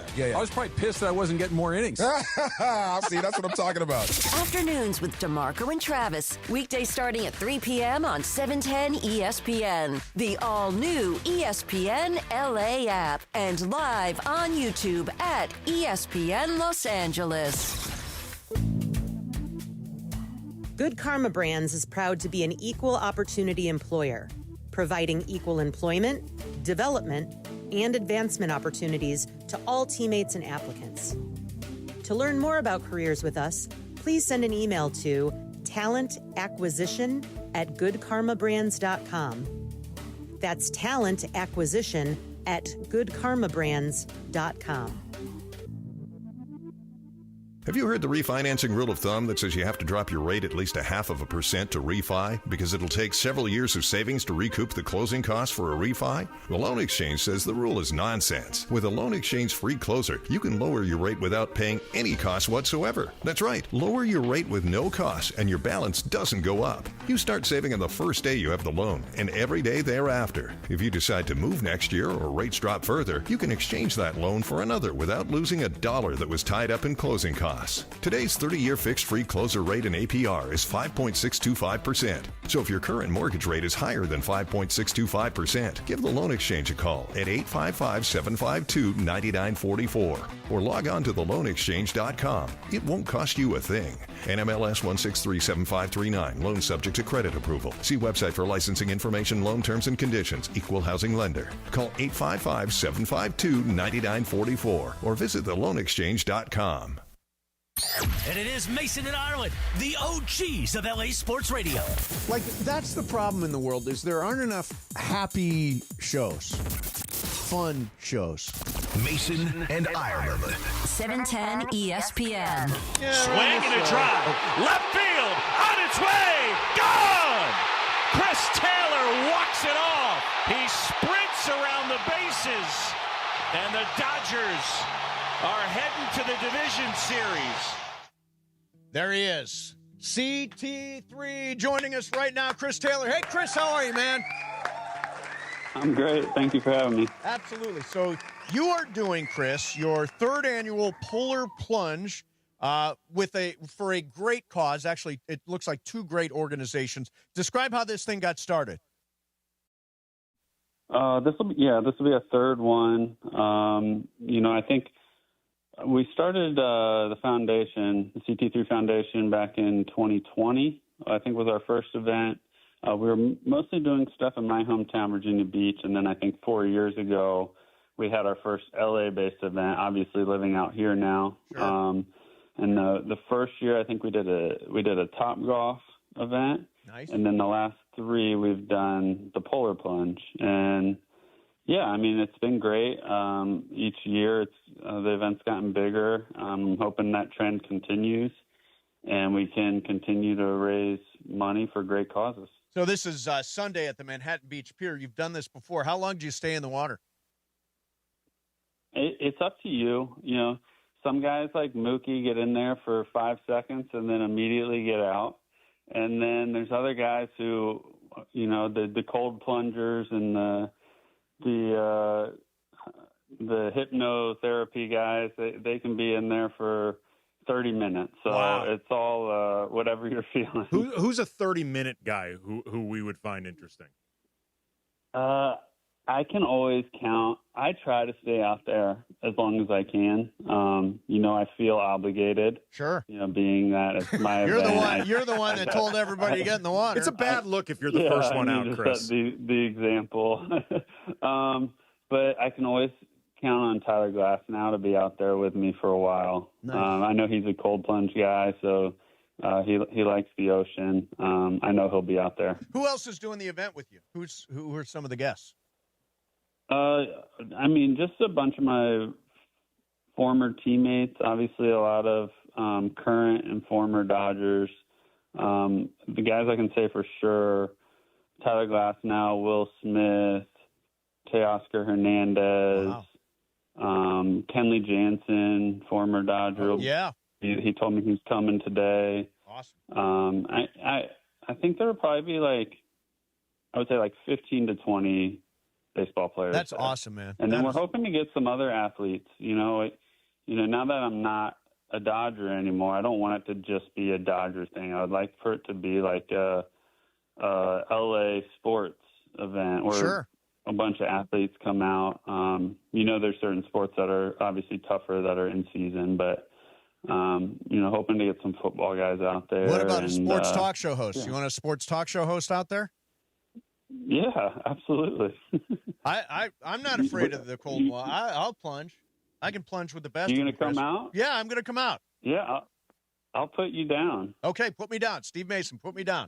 I've got no plans on Sunday, so I'm going to go do a polar plunge. Yeah, it's the week before the Super Bowl. There's really nothing happening. True. There you go. Why not plunge? So I heard. Yeah, you're a free agent right now. Are you still looking to play? Is that still your plan for this year? Oh, yeah, absolutely. Yeah, definitely still looking to play. Would you be interested in reuniting with the Dodgers? Like, if it were a possibility, is it something you'd consider? Honestly, I don't know if it's the right fit. I think, with the way things happened last year, I don't know if they have a need for me, and I don't know if that's the place for me right now, just with what I'm looking for. I want to be on the field. I still feel like I have a lot to prove, mostly to myself. And just the way the Dodgers lineup is constructed, I don't think there's a lot of playing time available. So they seem a little loaded right now, Chris. Yeah, their lineup's not bad, huh? Yeah, pretty good. They added some Tucker kid, I think, this week. Yeah. So you hit a huge walk-off home run back in 2021 in the wild card game. And we've seen now great home, obviously the World Series this year, we saw amazing, moments. What is it like to be in that moment? Like, what do you remember about that? And what does that feel like to hit a walk-off home run? It happens so fast. Everybody always asks me, and I honestly black out in the moment. And when it's happening, you're so hyper-focused on the game. And then it all happens quick. You don't even remember running around the bases. You're so excited. And you're just, in your head, it's just like you and your teammates and the team you're playing against, and everything's on the field. And you don't realize how big that is, everything around you. You don't notice the 50,000 fans. You don't think about it being on TV. So that part's kind of cool to realize that later on. Obviously but you don't think about it at all when it's happening. And I wish when I do something like that, I could take my time and jog around the bases like JT and be cool when he hits a homer. But that's just not me. I'm like a little kid, and I just sprint around the bases as fast as I can, and it just kind of happens.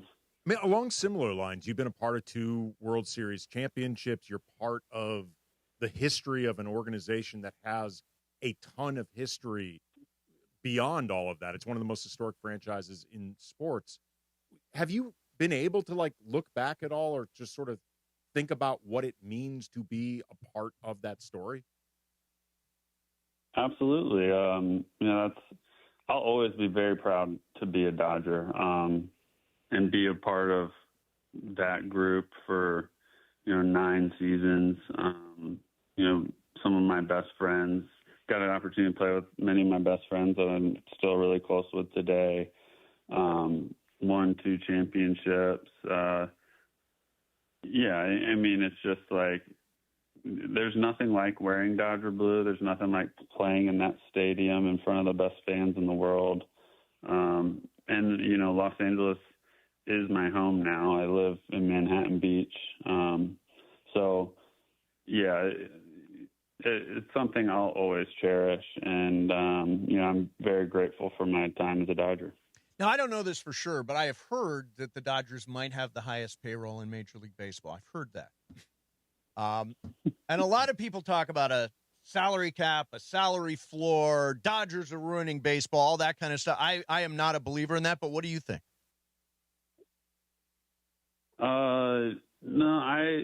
The whole Dodgers are ruining baseball idea to me is,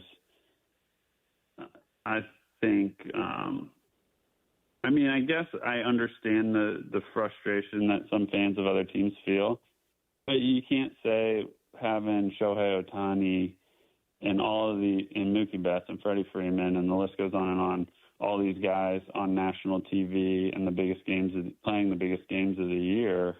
You can't say that's bad for baseball.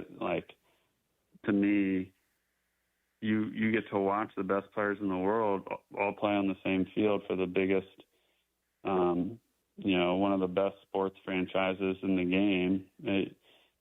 It seems good for baseball to me. You've got I think you've got a son, right? I have two sons. Two sons. Yeah. Now, are you pointing them towards baseball? We're kind of letting them choose their own path. You know, obviously baseball is going to be a part of their life, whether they're playing or not. I think just through me, my oldest son is 2, so he is old enough where he can watch the TV and see me on the field. And you know how kids are; they want to imitate their dad. So he'll like put on, like last year, he's putting on his Angels hat, right, and swinging the bat and stuff, and that's really cool. But we're definitely going to let them kind of find their own passions. I'm not going to pressure them into playing baseball. Like he also loves basketball. He loves music. My wife was a really talented violinist. So he plays the cello and Wait, yeah. So we're just gonna kind of let him do whatever he wants. Wait, Chris, I didn't say he was like. He's not like really playing songs, but he has a cello. But like that he can hold a bow and actually do something is impressive. Chris, I don't even think he can carry a cello at 2, can he? I think you're really downplaying this, Chris. Like that's pretty impressive. No. I'm not trying to hype him up on like his abilities are like probably as good as mine on the cello. We're not saying it. You're no ability at all. We're not saying you're calling him the next Yo-Yo Ma. I mean, but like that's pretty good. He's 2. Yeah. What about an oboe? You should have him try playing an oboe. That's a good one, too. Yeah. He loves all music. We listen to music, all types of music all the time. He's always asking for Elton John, which is hilarious. That's very funny. He very loves funny. Elton John. That's so random. Hey, Chris, it is awesome to get you on. Huge fan. Huge part of Dodger baseball history. I'm looking forward. And again, Sunday, I'm definitely coming out for the Polar Plunge on Sunday. All right. I got you down. All Looking right. forward to seeing you there. Cool. CT3, thank you very much for coming on, man. We appreciate it. Yeah, absolutely. Thank you guys for having me. All right. There's Chris Taylor. His son plays the cello. He's 2. At what point do you say, what are we getting him for Christmas? We're getting him Legos and a cello. Like, again, that he has the dexterity to even use a bow to do anything. Like he's got a little 2-year-old Yo-Yo Ma at the house. I mean, honestly, I think he was being a little too casual about this. He plays the cello. I think Chris is just casual all the time, man. Yeah, I like Chris. Yeah? He's great. Yeah, He's great. UVA. Go Who's. UVA. Em, you want to do the polar? You're a swimmer. You want to do the Polar Plunge on Sunday? If it were any other day. I got someone to be on Sunday. I am going to USC women's basketball game with our CHLA winner. Oh, nice. Okay, so going with me and Clinton, we're going to be watching USC women's basketball play Rutgers. Nice. Brian, you in for the Polar Plunge? Come on, let's I'll get go, back to you tomorrow. Let's go plunge. Andy, you in? You know what? It's for pediatric cancer. Come on, guys. Yeah. This is true. My daughter has a volleyball tournament that day. I have to take her to the volleyball tournament. All right. If it were any other day. I will plunge alone. Coming up next for you is Game of Games. It is Emily's game today, and we will do it next. Andy's in for John, Mason, Ireland, 710 ESPN. All gas, all Lakers. The Grammy road trip keeps rolling, and now it hits the nation's capital tomorrow in D.C. And now a steal by Jackson Hayes, and now he's got to run out. Slam dunk, he did a gypsy do between his legs. LeBron, Luka, and the purple and gold battle the Washington Wizards at Capital One Arena. Coverage begins tomorrow at 2:30 p.m. The Lake Show lives here. 710 ESPN and the ESPN LA app. Empower. Pete's back on the links with all new golf clubs and hopefully less swearing. Dang, sliced it. He worked with Empower to help him get good at money so he can be a little bad. Heads up! Oof. Talent sold separately. Guy said these were slice proof. At least he has money for lessons. Invest well, live a little. Start today at empower.com.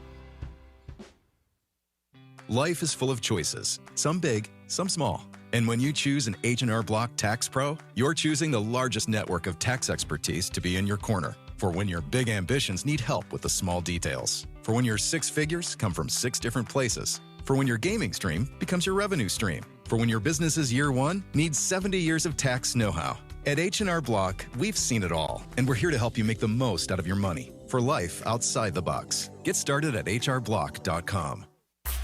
Ronaldinho, pura magia! Witness Ronaldinho and the FC Barcelona legends live in Los Angeles. For the first time ever in LA, the icons of FC Barcelona and Real Madrid take the pitch at BMO Stadium. Watch the Legends Series, FC Barcelona versus Real Madrid, live in LA on February 22nd at BMO Stadium.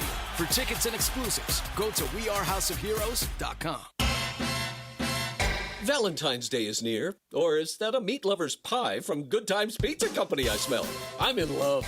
Now your top reasons to visit Morongo. Did I mention Valentine's Day and the dining? Book your romantic dinner at Cielo today. Number 2. Rick Ross, live, March 20th. And the number 1 reason. The Big Game Blitz, the biggest indoor tailgate in SoCal. Food, drinks, giveaways, the big game on big screens in our ballroom. Morongo, good times. That's the ease at which you get information. You want it, you get it. Like that. Ask your phone. Group chat. Smartphone. You're always connected and informed in real time. No waiting.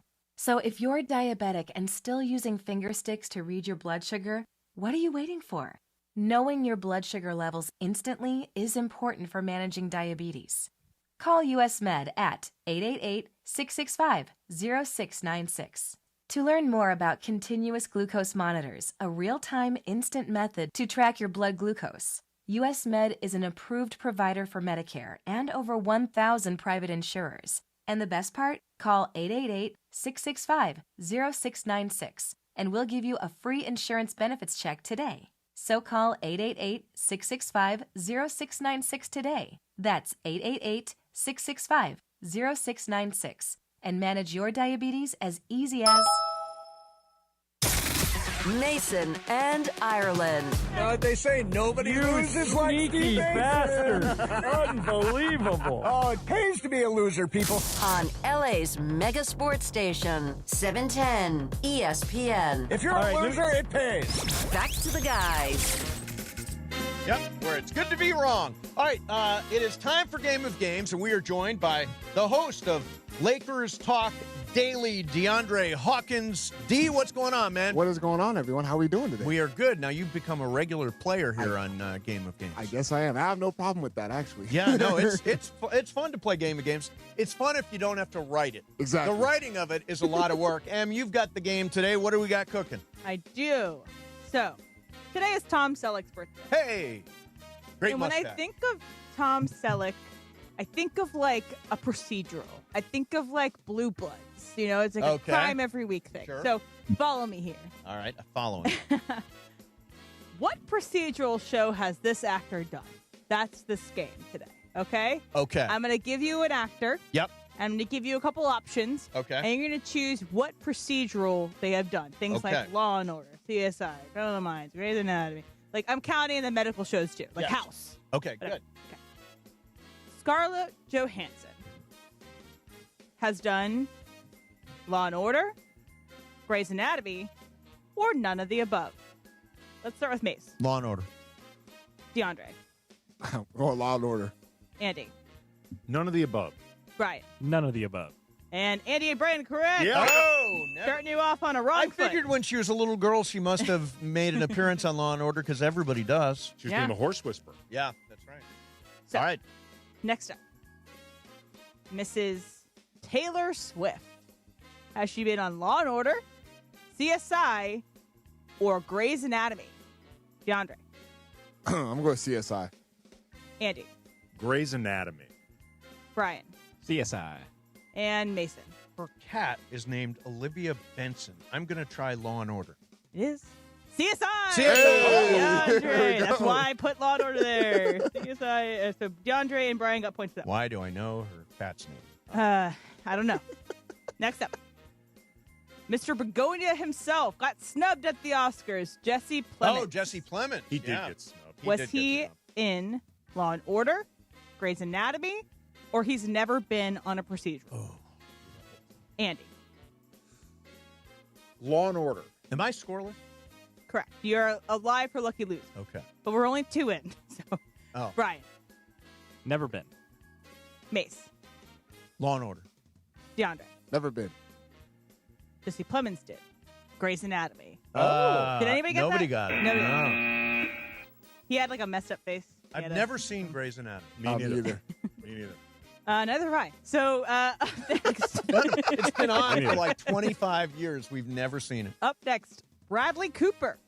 Has he been on Law and Order, Grey's Anatomy, or none of the above? Brian. Law and Order. Mason. Law and Order. DeAndre. Law and Order. And Andy. Clean sweep. And that's correct. He has been on Law and Order. So Mason, you're on the board. And that gives Brian 3, Andy and DeAndre 2, and Mason 1. Okay. Now we're on to Now I got to roll. the man who will be performing at the Grammys. Justin Bieber. Oh, Biebs. Was he on Law and Order, Grey's Anatomy, or CSI? Let's start with Mace. CSI. DeAndre. Grey's Anatomy. Andy. Grey's Anatomy. Brian. CSI. Good episodes. Yep, it was CSI. You knew it? Yeah. They're some of the best ones they have. So Mace and Brian both got that. So Brian I played has a 4. dead body on CSI. You did? Yeah, I did. Okay. I did. It was good. Did you actually? I got I should raves. put Steve Mason on there. I got raves for that. All right. Don't move. Up next, one who has escaped the Shire, Elijah Wood. Oh. Is he Law and Order, Criminal Minds, none of the above? DeAndre. None of the above. Andy. He's a little weirdo. I know. This is tough because he's been in an episode of Homicide, and I'm trying to remember if I'm confusing them. I'm still going to say Law and Order. Brian. Criminal Minds. Mace. Criminal Minds. None of the above. He was in a All right. Homicide. He was excellent in Homicide. Yeah. So Brian has 4, DeAndre has 3, Andy 2, Mace 2. And we have 1, 2, 3, 4 left. Okay. You don't have to go opposite yet, but you could if you want to kind of make up. Okay. All right. Rest in peace, Philip Seymour Hoffman. He was my most watched actor of this past year on Letterboxd. Law and Order, CSI, or Criminal Minds? Let's go, Andy. Law and Order. Brian. Criminal Minds. Mace. He's a New York guy. I'll go Law and Order. DeAndre. Law and Order. It is Law and Order. I've seen the episode. So Have you? everybody but Brian, right? Yeah. Yeah, rest Okay. in peace. He was a great actor. So Incredible actor. DeAndre, you're tied with Brian now. Andy, you have 3. Mace has 3. We have 3 left. Okay. All right, Here we go. I'm going to start with DeAndre this time, okay? All right. Selena Gomez. Has she been on Law and Order, CSI, or none of the above? Ooh. I'm going to go with none of the above. Andy. None of the above? Brian. Law and Order. Mace.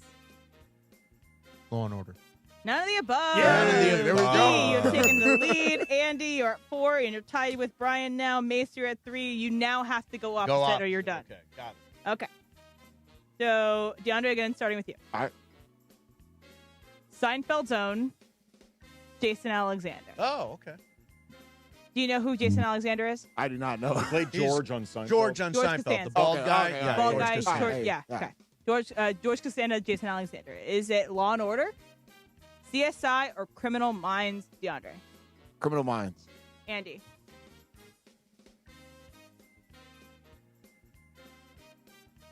Law and Order. Brian. CSI. And Mace, you have to go opposite of DeAndre, so you can't choose Criminal Minds. I'll choose Law and Order.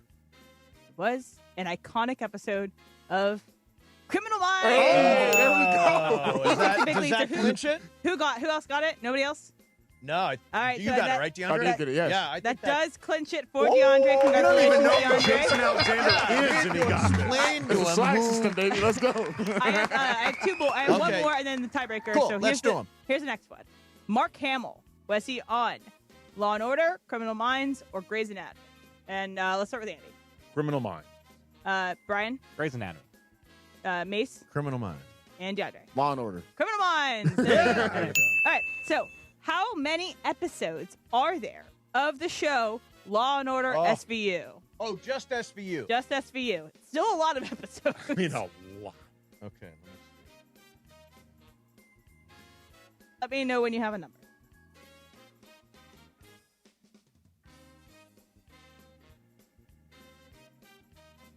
I got a number. There's some crossover episodes. Okay. I'm just going by what IMDb tells doing me. the math over here. All right. All right. DeAndre, go. 450. Okay. And Andy? 625. Okay. Brian? 200. 200. And Mace? 420. 420. And the winner is DeAndre. Hey, there we go. 509. That's the amount of episodes. It's my day today. Let's go. Yeah. So it's so weird. Do you watch Law and Order? I do not know. I'm aware of it, of course, but I've not seen an episode of Law and It's Order. like, I think the episodes are written by ChatGPT. I mean, now, yes. I think, honestly, of all things that could be written by AI, it feels like a procedural is one because it's the same thing happens every episode, single time. You just start with a slight dead changes. body. They're doing like a Tai Chi class, and then the somebody Tai Chi notices teacher a doesn't body wanna- in the bush, and they're like, "Oh, call Olivia Benson." And then one guy is trying to move boxes, being interviewed by the homicide Exactly. police, and I won't don't know. stop I moving didn't the see boxes. anything. Exactly. That's Law and Order. And the It's so bartender knows watchable. everybody that comes through the bar every night. It's so watchable, though. See, I'm over it. Really? Yeah, I'm over Law. I used to watch Law and Order every night when I went to sleep. I would put an episode on. You fall asleep right after the dead body. I don't think I've watched a new episode like since maybe 2005 or something. But the older original Law and Order and like the older SVUs are so good. The older SUVs are fantastic. I love SVUs. SVUs. Not SUVs. SUVs, No, Chevy, Law and Order Tahoes. SUV is another show. It all happens in an SUV. Everyone gets killed by an SUV. All right, DeAndre, Lakers Talk Daily today had to be a cheery place. Oh, you know what? It actually was a fantastic episode. Was it? I had AK on with me today this morning, and we dive into a lot of Lakers things as far as the trade scenarios too, because the trade deadline is approaching. Are the Lakers going to be aggressive? So Right. things in that nature and stuff like that. And could this possibly be LeBron's last year in a Lakers uniform? So we did a good job today. Let me ask you a question. This is for both of you. Mm-hmm. Lakers are not young and athletic. Nope. We had a guy last year named Jordan Goodwin who was both young and athletic. Mm-hmm. And I liked him a lot. Played defense, had an offensive. Why do we not have him anymore? Why is he in Phoenix? To get into without getting too deep into the CBA weeds, Yep. in order to make room to sign Marcus Smart, they ultimately had to move him? They either had to release Jordan Goodwin or use like a second round pick or whatever to offload Maxi Kleber or Gabe Vincent, like Right. something like that. I mean, really, if you really want to get the honest answer, Yeah. Bronny's on the roster. I mean, I'm being serious. Like, if Bronny had not been on the roster, like under very specific circumstances, Right. that roster spot is open. You don't have to do anything to get Jordan Goodwin. But Jordan Goodwin's, for him, it's a good thing because he went to Phoenix. And he had a chip on his shoulder and he's out there actually performing. So who knows Yeah. what that could lead to next for him. So I really liked him last year. Yeah, I liked him too.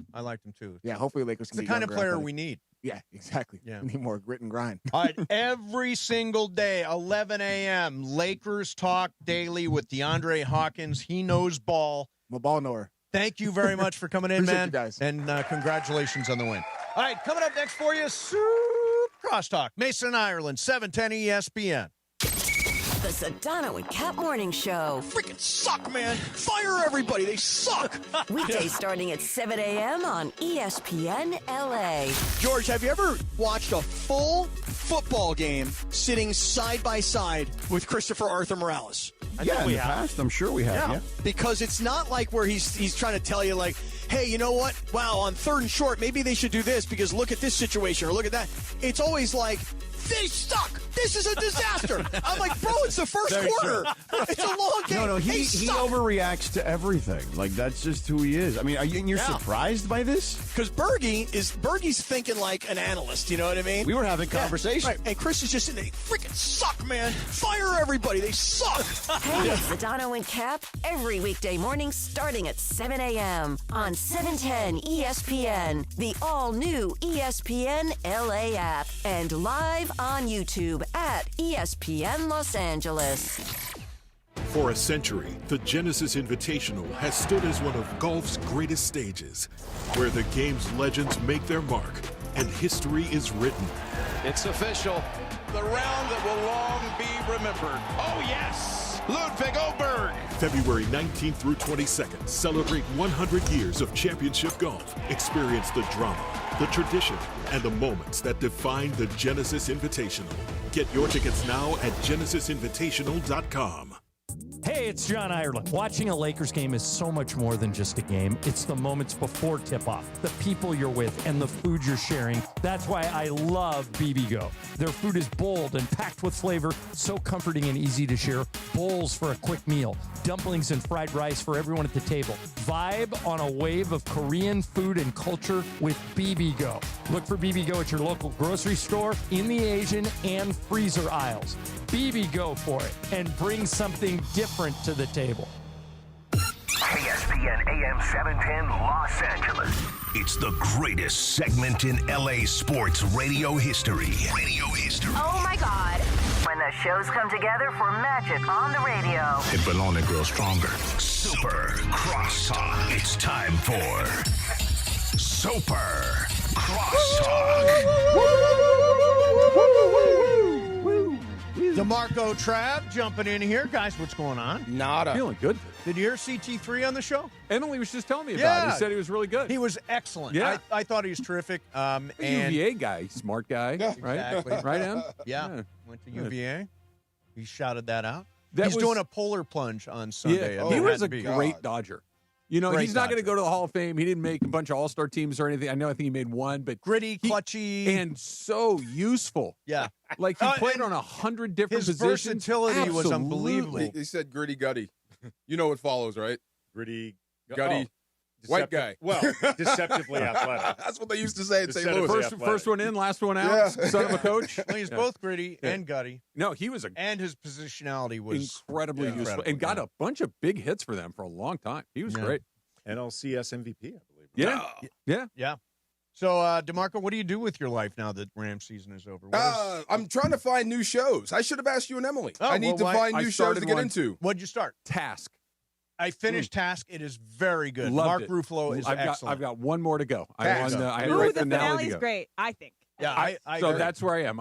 We stopped watching last night with one episode to go. Nice. Task. My friend's in that show. Who is she? She's just like one shot. Oh, okay. But like when they're at the quarry in Yeah. the flashback. Okay. And so the brothers are talking, and then you see a woman just like look over and like look at them disappointing. That's my friend. That's his ex-wife. Yeah. Yeah. Okay. But she has no lines, unfortunately. But yeah. She looked very melancholy sitting there on that rock. Shout she out did a Morgan. good. She emoted very effectively without saying anything. Way to go, Morgan. Yeah. What are you Ruffalo? watching? Mark Ruffalo? Mark Ruffalo's Well, great. I usually start at The Sopranos, just rewatch until something. Well, there's new stuff, man. You've I know. already seen The Sopranos? I have no idea what's new. We're watching the Star Search in the house right now. Star Search? There's It's a new fun. Star Search. There's a new Is Star there Search. really? Anthony Anderson is the host, so I Okay. need stuff. I'll tell you the show. Okay.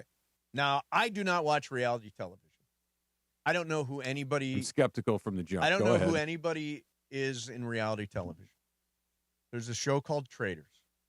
Oh, is that the Rap Report thing? Rappaport was on it. They take a bunch of rando reality stars and they put them in a castle, and then they vote each other out. And there's some people that eliminate. It is. And you don't know who any of the characters are. Have no idea. That one apparently was on Big Brother, and that one is a singer songwriter. And Why that is one it appealing to you? Well, we talk about it. We're like, we look forward to this every single week. Is it? You don't know what's going to happen next. You don't know every day. Every time there's like a different mission for them, and it's the housewives. The housewives are the most interesting. The housewives make it fun because they're Crazy. unhinged. Yeah, like Lisa Rinna is on there, and Michael Rappaport is unhinged, and he's hateable. That's why he's good. He's hateable. Yeah, but it is a really fun show. It's the only reality TV show that I watch. What is it on? It is on Peacock. Peacock. Yeah. Okay. That would be something I'll do. That's a good because we can talk about that. That will be something I'll do. Come on. I have never watched reality TV.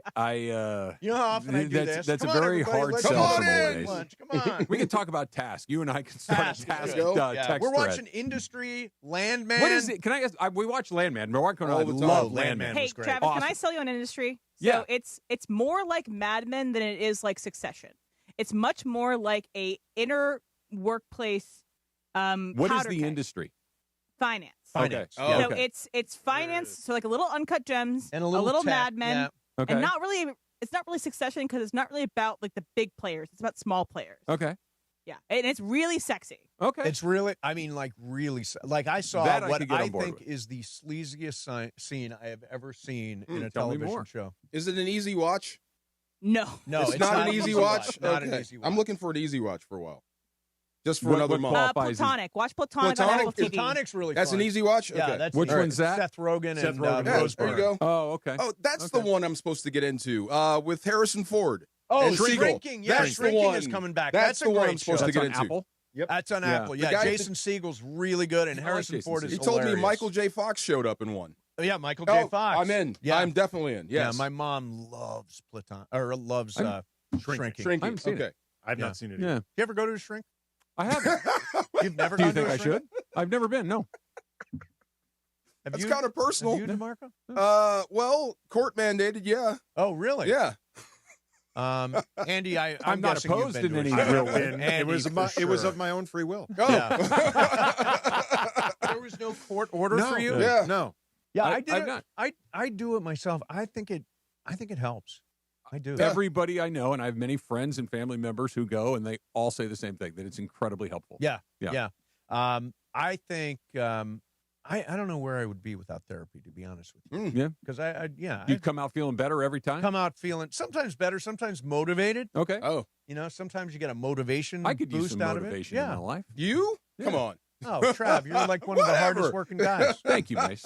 It's Come not. on. It's not work motivation necessarily. It's just try to Inspiration. If there's a that's Jennifer better Melfi, word. I'm in. You're like CT3. Actually, you are the Chris Taylor of ESPN LA. I'll take that. Positionality, I'll take gutty, gritty, grinder, all that stuff. Thank you, Mace. Yeah. I'll take that. I will happily take the mantle of CT3 Nice. here. Despite the fact that he is a doppelganger for Greg Bergman. He Dang. and Bergman and CT3 I look know so much alike. They do, but I will go. I will fight this fight. I know I'm in the minority here. Okay. I think Greg looks more like Cody Bellinger than Chris Taylor. Really? Yes. I can see that. Yeah. I can absolutely He doesn't see have it. that stonery look on his face. It's what? not. It's not. No, Cody Bellinger looks far more faded than either CT3 or Stoned Bergman. look. But their faces look very similar to Yes. me. That Bellinger looks like he just is enjoying himself every minute of every day, but they look alike. I think CT and Greg look more alike, but I understand where you're coming from with Bergman and Bellinger. Yeah. I can see it. So I've got this idea. And, do you ever listen to that podcast that Bill Simmons does, the Rewatchables? I do, yes. Yeah. So I want to do a bit here called The Watchables. Okay. And the idea is that all of us watch a movie that we haven't seen before. Oh, I love it. And then talk it up afterwards. I love it. And it's hard to find something that none of us have seen. But there's definitely stuff that like Emily hasn't seen. Yeah. And, like what may come as a surprise to you. There's a few things I haven't What seen. I think would be good about this idea is if one person picks a movie and we all watch it, regardless if you've seen it before or not. Ooh. Yes. I'm in. And we can do that over the summer in crosstalk on like a Monday or Count me in. I got booed off a plane for suggesting Contact. Booed off a plane? Yeah, remember that old Jodie Foster movie, Contact? Aliens, right? Yeah. I thought it was awesome. I said, this will be great. We're traveling 5 hours. Check this movie out. We landed and they just booed me off the plane. Really? They hated it. Like, yeah. Who hate it? The entire team. Boo! Well, wait a minute. How do you show a movie to an entire team? Was it on like on the thing? We used to. Oh, you don't have your own individual. No. personal. This is back when we all had to watch the same I stuff. did not like Contact. Yeah. I'll be honest. Okay, well there you go. See, I liked it. I would have. They hated it. They booed me off the plane. I don't remember It's liking a- it or disliking It was a Zemeckis movie, I think. I think so. I like Jodie Foster, but Me too. The boo. next week we played Rocky 3. Everybody loved Of it. course. Who doesn't like What are you Rocky kidding? 3? That's the environment we're in. Compare Clubber Rocky Lang, 3 man. to Contact. Right. I mean, seriously. Yeah. Seriously. Who, Clubber Lang or you know, Yes. weird alien Hey, stuff? fool. So Yes, I would sir. imagine you're going to mention the Lakers today and the I would disaster last night in Cleveland. Yeah, they were pretty lousy. No compete. Just no compete. 30 points is a lot. Yeah. What does that say when you win tight, but every time, most of the time when you lose big? They have super exploitable weaknesses. Okay. Like it is very when their weaknesses, if you can exploit them, they are really easy to rip apart because it's very difficult to internally make yourself better athletes, to make yourself faster, to make yourself better defenders. Like these are things that are difficult to overcome. If you win, it's a split decision. When Right. you lose, you get knocked cold. Right. You know? Yeah. Do they still have a negative differential? I assume that They do. Let me That, check. that 30-pointer 30 last night definitely- couldn't they do. help. Those Yeah. those They do. hurt. Yeah. Yeah, I mean, last year we were doing negative point differential watch all the way through like early April. And they were the third seed. Yeah. This is what's weird. Like Oh, to man. Marco's point, when they win, it's a tight game. it's a tight when they game. lose, they get cracked. Yes. It's like and DeMarco, I'm curious on your take on this. It's like last night, the second quarter started to fall apart. And then the third quarter, I think they got walloped by 20 points. It's like they let go of the rope. Yes. It seems like once the shots started falling, they just said, okay, this Now, is it. We'll move on to the next. in football, is that a common thing?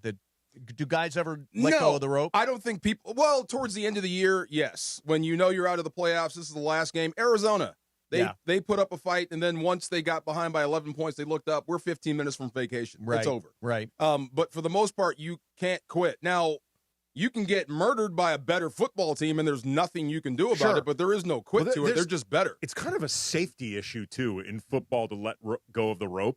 Like if you let go of the rope on the field, you're going to like get hurt. Well, there's still money out there for football. Like even Right. if we're down by 40 points, if I get 3 sacks, Yeah, that's those numbers money add- for me. those numbers and you don't add have up, guaranteed absolutely. contract. Yes. Like it's different. I think the part about football too is that the tape, your own personal tape, is so important to your next job that if you have a bunch of bad plays on tape, that's you can't bad quit. for you. That's bad. Yeah. Yes. But basketball, it just seemed like the Lakers threw in the towel. And I hate saying that. Like it's it's not worth it. We're out of here. I don't they know. did. Yeah. Baseball does it all the time. Yeah, all okay. the All the time. time. Yeah, By all who the they time. bring in the pitch, right? And by they just take guys out of the game. Yeah, That if, exactly. up Exactly. 6 runs, down 6 runs in the 7th inning, all of a sudden you're seeing your 3, 4, Now 5 that- guys sitting on the Now bench. that's football. Like if we're behind so much, you can wave the white flag by pulling the starter. Yes. Pulling your QB off the field. Sure. We're done. That's it. Or we just start running the football when we should throw it. Yep. We're telling the other coach we're done today. So that's how you kind of quit without quitting. So I want to obviously the big. Do we have to call it the big game all the time, or are we allowed to say Super Bowl? I think when as we're long as doing you're not that? trying to pitch I a don't- product I in don't- association, you can say I don't- Super Bowl. I don't even know what game you're talking about. I don't need to get The big one in Levi Stadium. You're going The to have to be more last, the specific. last game in the NFL. So I read this article on ESPN, and they have 11 experts, and they were asked for their early gut reaction on who's going to win the game. How do you think that went? 11 and 0. 11 and 0. Yeah. Seahawks? Yeah. 11 and 0. I think it's a really significant advantage to one side. This is not where you can squint and see a pass. Something weird's going to happen for Seattle to win that game. Or, Yeah. excuse me, New England to win that Yes, Sam Darnold will have to blow up. game. Which isn't impossible, impossible. but Or get hurt. he's looked Yeah. or something like that. Yeah. Yeah, he's been great since the Rams pantsed him in week 11. Yep. He's been great since then. Really, really good. I guess be careful what you wish for. Right. Because part of him turning it around was at the Rams' expense. So right? on the Kalshi, do you know the Kalshi? I do. It's 68% Seattle, 33% New I'm England. surprised no I higher. hope they get their hearts broken. I really do. You I hope really which do. team gets their heart broken? I hope the Seahawks get No, their hearts broken. I'm rooting for I Sam hope they Darnold. do. That fan base is they get on your nerves. Not as And bad as the and Niners. What about Boston fans Boston? don't. I know. I got you. Yeah. But I don't, Boston, the worst. but I don't have to Assholes. go to Boston every year. I got to go up there and see those same people every year. Oh, my God. Yes. Boston. Yeah, I'm with you. But go to Seattle. Yes. Oh my God. Oh, Never come on, Boston. Seattle. They got great tourist attractions. Never- Like they the throw wall fish. where They're the Seahawks. They throw the fish. They got the wall where everybody sticks their The gum. gum. Okay. Classy. Russell Wilson was their quarterback. There. How about that? Let's roar. Let's ride. Let's ride. Let's ride. Yeah. All right, that's it. We're coming back tomorrow. I think it's me and Momo tomorrow. Oh. And Ireland's going to jump in. Hey. Just in time for icebreakers because he How does far not can he want jump? to lose.